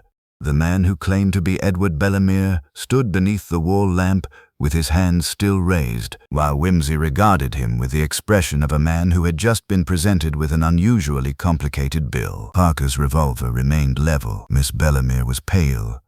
Hobbs had disappeared, and on the carpet between them lay the black glove and the note. "The wrong man is dead." Wimsey picked up the note again. He read it twice. Then he looked at the stranger. "You appear to have arrived at an unfortunate moment." The man gave a faint smile. "I have been arriving at unfortunate moments for 40 years. That is a long career in poor timing." "You don't believe me?" "No. Yet you know who I am. I know who you claim to be." The man's expression hardened. "I am Edward Bellemere." "Then you have been remarkably economical with the truth." Parker glanced at Wimsey. "Peter." "Yes?" "Are you suggesting he's lying?" "I am suggesting that he has survived a great many things which should have killed him." The man lowered his hands. "I did not kill Sir Julian. I didn't ask whether you did. But you suspect me. I suspect everyone. It saves time." The stranger looked toward Miss Bellemere. "Your mother knew me." Miss Bellemere stared. "You knew my mother?" "Yes." "When?" "Before you were born." "Why did she never mention you?" "Because she was afraid of you." "No." He looked at Wimsey. "Of the other man?" Parker stepped forward. "Thomas Vale." The stranger nodded. "Yes." Wimsey watched him carefully. "You say Thomas Vale is alive. He has always been alive. Where?" The man's eyes shifted toward the ceiling. "Here." Parker frowned. "In this house?" "Yes." "How long?" 8 years. That produced silence. Wimsey glanced at the floor. "Then why haven't we seen him?" "Because you have been looking for a man, and you should have been looking for a name." Wimsey smiled. "Very philosophical. Very practical." The stranger took 1 step forward. Parker raised the revolver. "Don't." The man stopped. "I have no weapon." "That remains to be established." Wimsey held up a hand. "Charles." Parker reluctantly lowered the revolver by an inch. Wimsey approached the stranger. "Let us begin again." He pointed toward the photograph still held in Parker's hand. "That photograph was taken in 1912. "Yes." "You were there?" "Yes." "Thomas Vale was there?" "Yes." "Edward Bellemere was supposedly drowned?" "Yes." "And yet you survived?" "Yes." "Then who drowned?" The stranger's face became very still. "Thomas." Parker stared. "But Thomas Vale was the man who took Edward's identity, originally. So Thomas became Edward?" "Yes." "And the real Edward became Thomas?" "Yes." "Then Thomas drowned?" "No." Wimsey's eyes narrowed. "You have just contradicted yourself. I said Thomas died. You said Thomas drowned. I said the man buried under the name Thomas Vale drowned." Wimsey went quiet. Parker looked confused. "Then who was he?" The stranger answered, "Edward." The pieces seemed to shift again. Wimsey looked at the photograph. The 2 men, the railway station, the exchange, the false identities. He understood the trick. Ah, Parker looked at him. What? Identity wasn't exchanged once.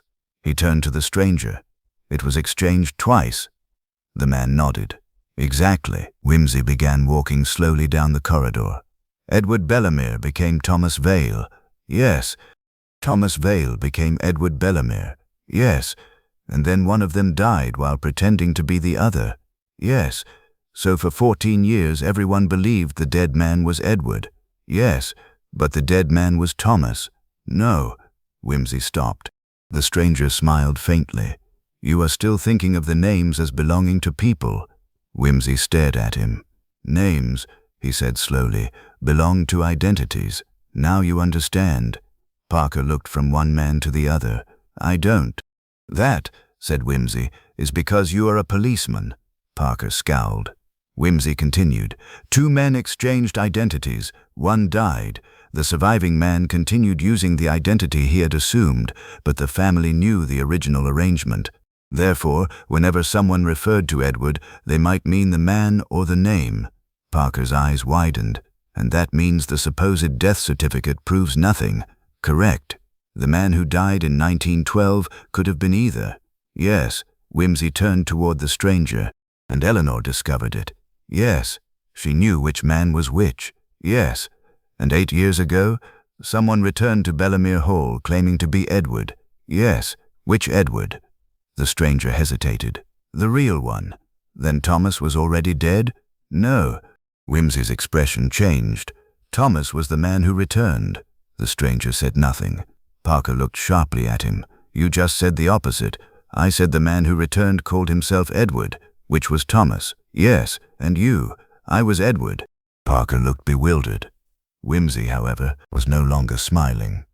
Then you are the man Eleanor believed was dead. The stranger nodded. Yes. Why did you stay hidden? Because Thomas had control of the house. How? Money, documents, servants, reputation. And Sir Julian? Thomas's ally. Wimsey studied him. Was Sir Julian also part of the deception? Yes. Why? Because he believed the truth would destroy the family. Did he know who you really were? Yes. And Eleanor? She knew. Then why was she killed? The man's expression became grim. Because she intended to expose us. Us. The stranger looked away. Me and Thomas. Parker frowned. You said Thomas was the villain. He was. But you were involved. Yes. That admission changed the atmosphere. Wimsey approached him. Tell me everything. The man looked toward the drawing room. Not here. Why? Because the walls have ears. Wimsey smiled. Then let them hear. No. The man's voice became urgent. You don't understand. Thomas has been listening to this conversation. Parker turned. Where? The stranger pointed toward the wall. There. Wimsey examined the panel. A tiny hole had been drilled through the wood. He smiled, rather old-fashioned. He removed his handkerchief and covered it. Then he knocked sharply against the wall. Nothing. He knocked again. A faint sound came from the other side. A footstep. Then silence. Parker moved toward the panel. There's someone behind it. Of course. He pulled the panel open. Behind it was another narrow passage. But this one was empty. On the floor lay a small device, a speaking tube. Wimsey picked it up. Very clever. Parker stared. They've been listening to us. Yes. And they heard everything. Not quite. Wimsey looked at the tube. The passage carries sound badly. How do you know? Because the acoustics are wrong. Parker sighed. You've lost me again. The old servants' passage is lined with brick. Sound travels well along it, but this section has been filled with insulation. Why? To prevent voices from carrying. Wimsey looked toward the stranger. So someone deliberately altered the passage. Yes. When? 8 years ago. By Thomas. Yes. Then the hidden rooms were designed for surveillance, among other things. Wimsey's face became thoughtful. The portrait. The stranger looked at him. What about it? It wasn't merely a hiding place. No, it was a listening point. Yes. And the ruby mechanism opened the cavity. Yes. And someone could observe the morning room from behind it. Yes, Wimsey smiled. So the portrait hanging in the wrong room was never a mistake. No, it was moved deliberately. Yes, to hide the passage. Yes, then why leave the portrait there at all? The stranger's expression became bitter. Because Thomas wanted Eleanor to know he was watching her. Miss Bellemere whispered, "My mother knew?" "Yes, then why didn't she leave?" "She tried. What stopped her?" "Your father, Sir Julian." "Yes, why?" The stranger looked at her, "Because he believed he was protecting you." Miss Bellemere's eyes filled with tears. "By letting my mother die?" "No." The man's voice softened. "By believing the wrong man," Wimsey intervened. "Who killed Eleanor?" The stranger looked at him. "Thomas. Where is he?" "I don't know. That's not good enough. He is somewhere in this house." Parker immediately drew his revolver again. "Then we search it." "No." The stranger shook his head. "If Thomas knows you are searching for him, he'll run. He can't get out. He has another way." Wimsey's eyes narrowed. "The church?" The stranger nodded. "There is a tunnel beneath the chapel." Parker stared. "Another tunnel." Bellemere Hall was built over older foundations. Wimsey looked amused. "Every respectable English house contains either a priest's hole or an embarrassing ancestor. This one has both." The stranger almost smiled. Then a sound came from downstairs. A clock began to strike. 1, 2, 3. Wimsey looked at his watch. The house clock was 5 minutes slow. He suddenly froze. Parker noticed. "What?" "The clock. What about it?" "It has stopped." The striking continued, but the hands were motionless. Wimsey listened. The 4th strike sounded, then the 5th. 6, 7. Parker counted. "There are 12. "No." Wimsey turned. "There are 13. The final bell echoed through the house. The stranger went pale. "What does that mean?" Wimsey smiled without humor. "It means someone has altered the mechanism." "Why?" "To make us think it is midnight." Parker looked at his watch. "It's nearly 4. "Exactly." Wimsey turned toward the staircase. "He wants us to believe something happened at midnight."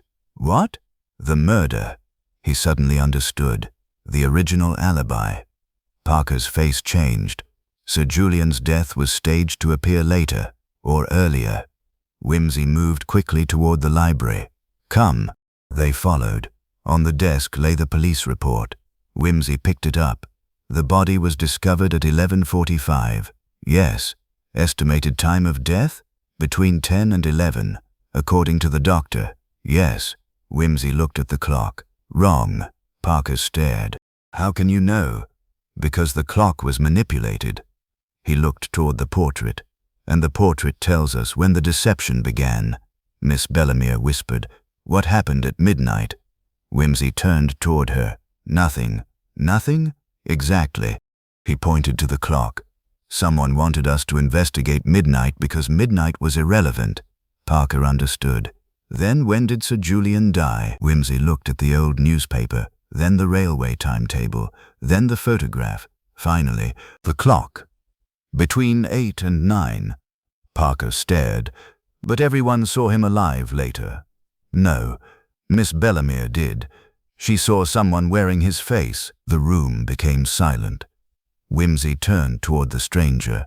"And you know who that was?" The man's face tightened. "Yes." "Thomas?" "Yes." "Then Thomas killed Sir Julian?" "No." Wimsey stared. The stranger shook his head. "Thomas didn't kill him. Then who did?" The man looked toward Miss Bellemere. Her face went white. "No," she whispered. The stranger's voice was almost inaudible. "Your mother." Wimsey did not react. "Parker did. She's been dead 8 years." "Yes." "Then how could she kill Sir Julian?" The stranger looked at Wimsey. "She didn't." A long silence followed. Then Wimsey smiled. "Good." Parker stared at him. "Good? Because now we know exactly what happened." He turned toward the portrait. "The murderer isn't the person who killed Sir Julian." Parker frowned. "What does that mean?" Wimsey's expression became cold and precise. "It means Sir Julian died 8 years ago." He pointed toward the corpse. The man lying beneath the portrait is not Sir Julian Bellemere. The stranger closed his eyes. And that, he said quietly, is what Thomas wanted you to discover last. For several seconds the room remained perfectly still. Parker looked at the body, then at Wimsey, then back at the body. You're telling me that isn't Sir Julian? Yes. Then who is it? That, said Wimsey, is precisely what we are going to discover. The stranger had gone very pale. Miss Bellemere stood beside the fireplace with one hand gripping the mantel. No, she whispered. I saw my father. Wimsey turned to her. You saw a man who looked like your father. I spoke to him. Did you? She stared at him. Yes. What did he say? He told me to go upstairs, and you obeyed. Yes. Did he call you by your name? Yes. Did he say anything that only your father could have known? She hesitated. No. Did he touch you? No. Did you see him in bright light? The corridor was dim. Did you see him from close range? 20 feet. Did you see both sides of his face? She shook her head. Wimsey nodded. Then you saw what you expected to see. Parker crouched beside the body. But this man is certainly dead. Yes. Recently? Wimsey looked at him. That is the question. He examined the corpse again, paying particular attention to the hands, the collar and the face. Then he looked toward the stranger. You said Thomas had been living in this house for 8 years. Yes. Disguised as whom? Sir Julian. Then why kill him now? I don't know. Did you see Thomas yesterday? No. Did you see Sir Julian yesterday? The stranger hesitated. Yes. When? Yesterday morning. Alive? Yes. Where? In the blue room. What was he doing? Burning papers. What papers? I couldn't see. Did he know you were watching? Yes. Did he speak to you? He said, Edward, you should have stayed dead.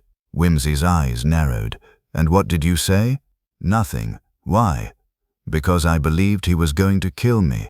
Was he armed? Yes. With what? A pistol. Did he fire? No. Why not? The stranger looked toward the corpse. Because someone entered the room. Who? I don't know. Wimsey considered this. Then you fled? Yes. When? Yesterday morning. And you returned today? Yes. Why? To warn you. Of Thomas? Yes. But if Thomas was pretending to be Sir Julian, who is the man lying here? The stranger looked at the body.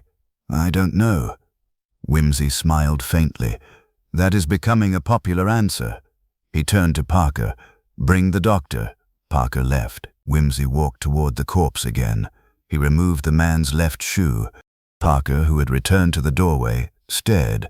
What are you doing? Checking the mud. The mud? Yes. Wimsey examined the sole. There was a thin line of grey clay along the edge. He looked toward the windows, then toward the concealed passage, then at the floor plan. Interesting, Parker sighed. I'm beginning to hate that word. The clay isn't from the garden. How do you know? Different soil. Then where? Wimsey pointed toward the map. The chapel. The stranger looked startled. You know about the chapel? We know about the tunnel. The man said nothing. Wimsey looked at him. You've used it? Yes. When? Last night. To enter the hall? Yes. Then the person who brought this body into the house may have used the same route. Parker frowned. Why bring the body through the tunnel? To avoid being seen. But why leave it here? To make us believe the murder happened last night. Wimsey nodded. Exactly. He looked at the corpse again. If this man died 8 years ago, the body cannot be his. Parker stared. That makes no sense. No, it makes very little. Wimsey leaned closer. Look at the hands. Parker did. What am I looking for? Calluses. There were faint marks on the palms, not those of a gentleman, not those of a man who spent his life writing letters, signing documents, and sitting behind desks. These are laborers' hands, Parker said. Yes. Then this isn't Sir Julian. Correct. But why dress a laborer as him? To create a death. Parker stared. A false death with a perfectly respectable corpse. The stranger spoke quietly. Thomas did this before. Wimsey turned. When? 8 years ago. Explain.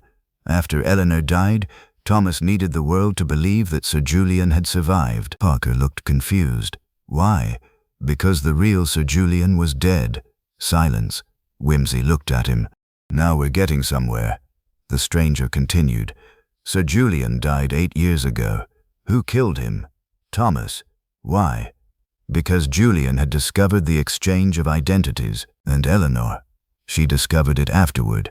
So Thomas killed both. Yes. Then who was pretending to be Sir Julian? Thomas. For 8 years? Yes. Wimsey nodded slowly. That explains the portrait. The portrait? Thomas could imitate Julian's face, but not perfectly. The stranger looked at him. So? So he needed distance. The corridor, the curtains, the poor lighting, the altered clocks. Yes. Wimsey looked at Miss Bellemere. Your father rarely allowed you into the West Wing. No. He controlled where people saw him. Yes. He never allowed himself to be examined closely, she thought. No. Why? Because he said bright light gave him headaches. Wimsey smiled. Of course. Parker looked toward the body. Then the man pretending to be Sir Julian lived here for 8 years. Yes. And nobody noticed? People notice what they expect to notice.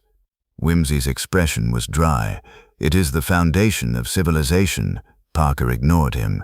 But if Thomas was pretending to be Julian, who was the man in the photograph? Edward.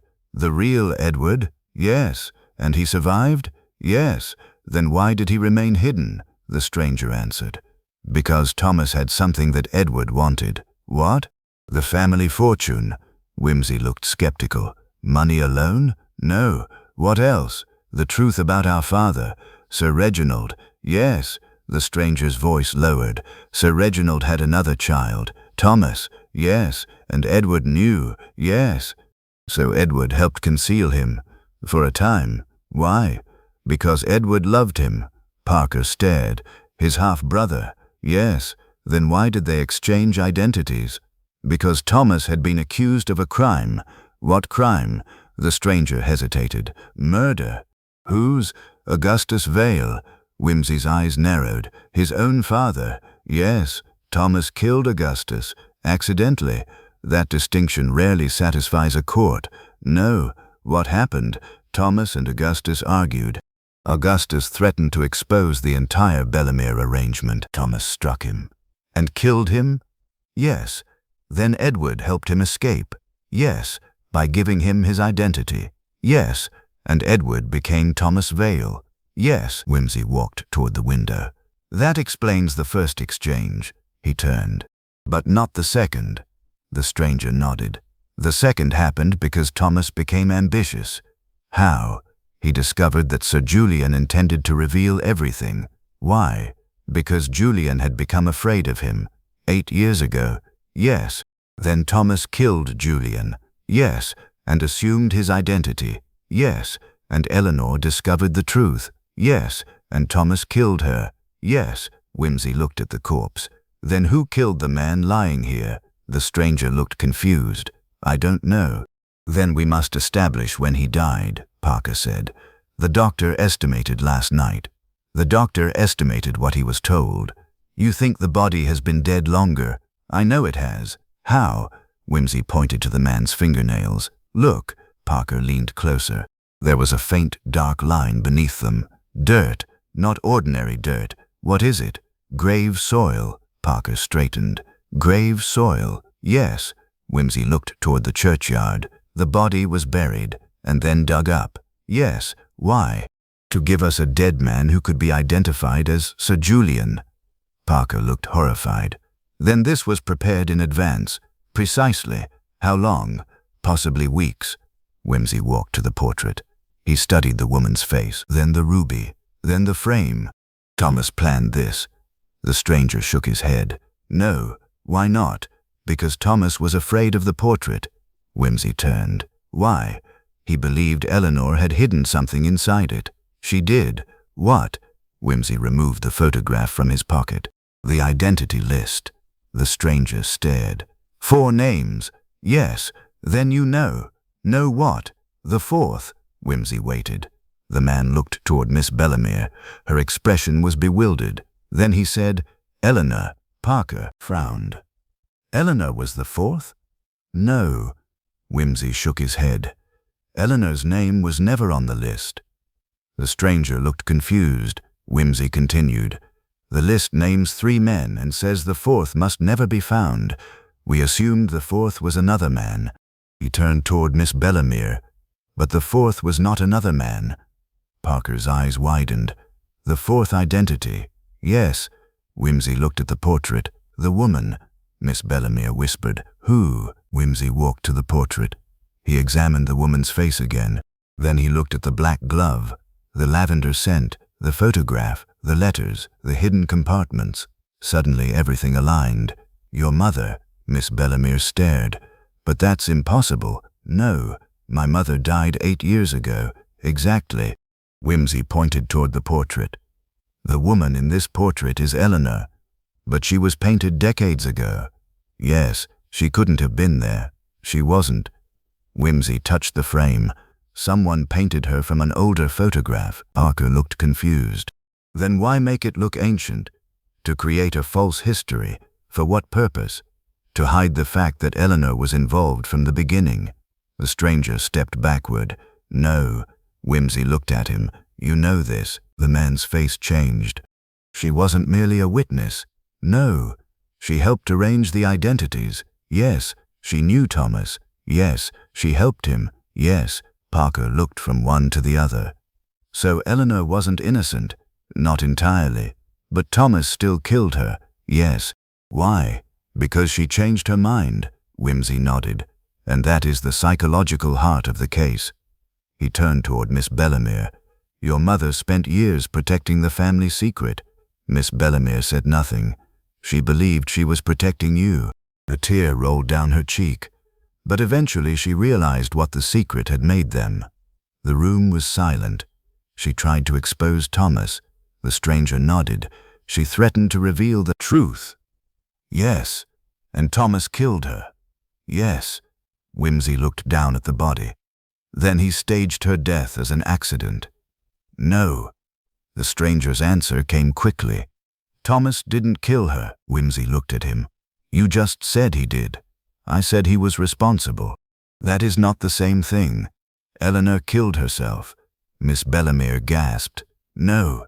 The stranger looked at her. "She believed there was no escape." Wimsey remained silent. The stranger continued. "She left a letter." "Where?" "In the portrait. We found several." "Not that one." "Where is it?" The stranger looked toward the ceiling, above the blue room. Wimsey immediately understood. "The hidden chamber." "Yes." He turned toward Parker. "Come." They moved quickly through the passage. Hobbs appeared at the end of the corridor. "My lord." "What?"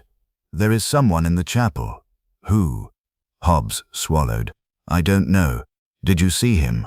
"No." "Then how do you know?" "I heard the bell." "What bell?" "The chapel bell." Wimsey looked at his watch. 4:20. The chapel bell had not been used in decades. He smiled grimly. "Then our friend has become theatrical." They hurried toward the chapel. Halfway there, Wimsey stopped. Parker nearly collided with him.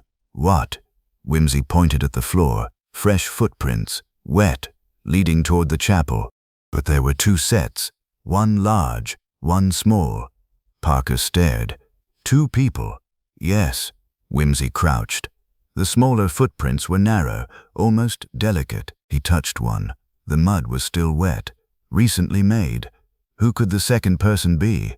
Wimsey stood. He looked toward the dark chapel doorway. "I believe," he said quietly, "we are about to meet someone who has been dead for 8 years." They entered. The chapel was empty, except for the altar. Upon it lay a black dress. Beside it was a woman's glove, and beneath the glove was a note. Wimsey opened it. Only one sentence had been written. "You have been looking at my portrait for too long. Look at the face of the living." Wimsey slowly raised his eyes. Across the chapel stood Miss Bellemere, but she was no longer crying. She was smiling, and in her right hand she held a small brass key, the same key Wimsey had found behind the clock, the same key that opened the blue room. Wimsey stared at her. "Where did you get that?" She smiled. "My mother gave it to me." Parker looked stunned. "But your mother died 8 years ago." Miss Bellamy's smile disappeared. "I know." Then she whispered, "That's the problem.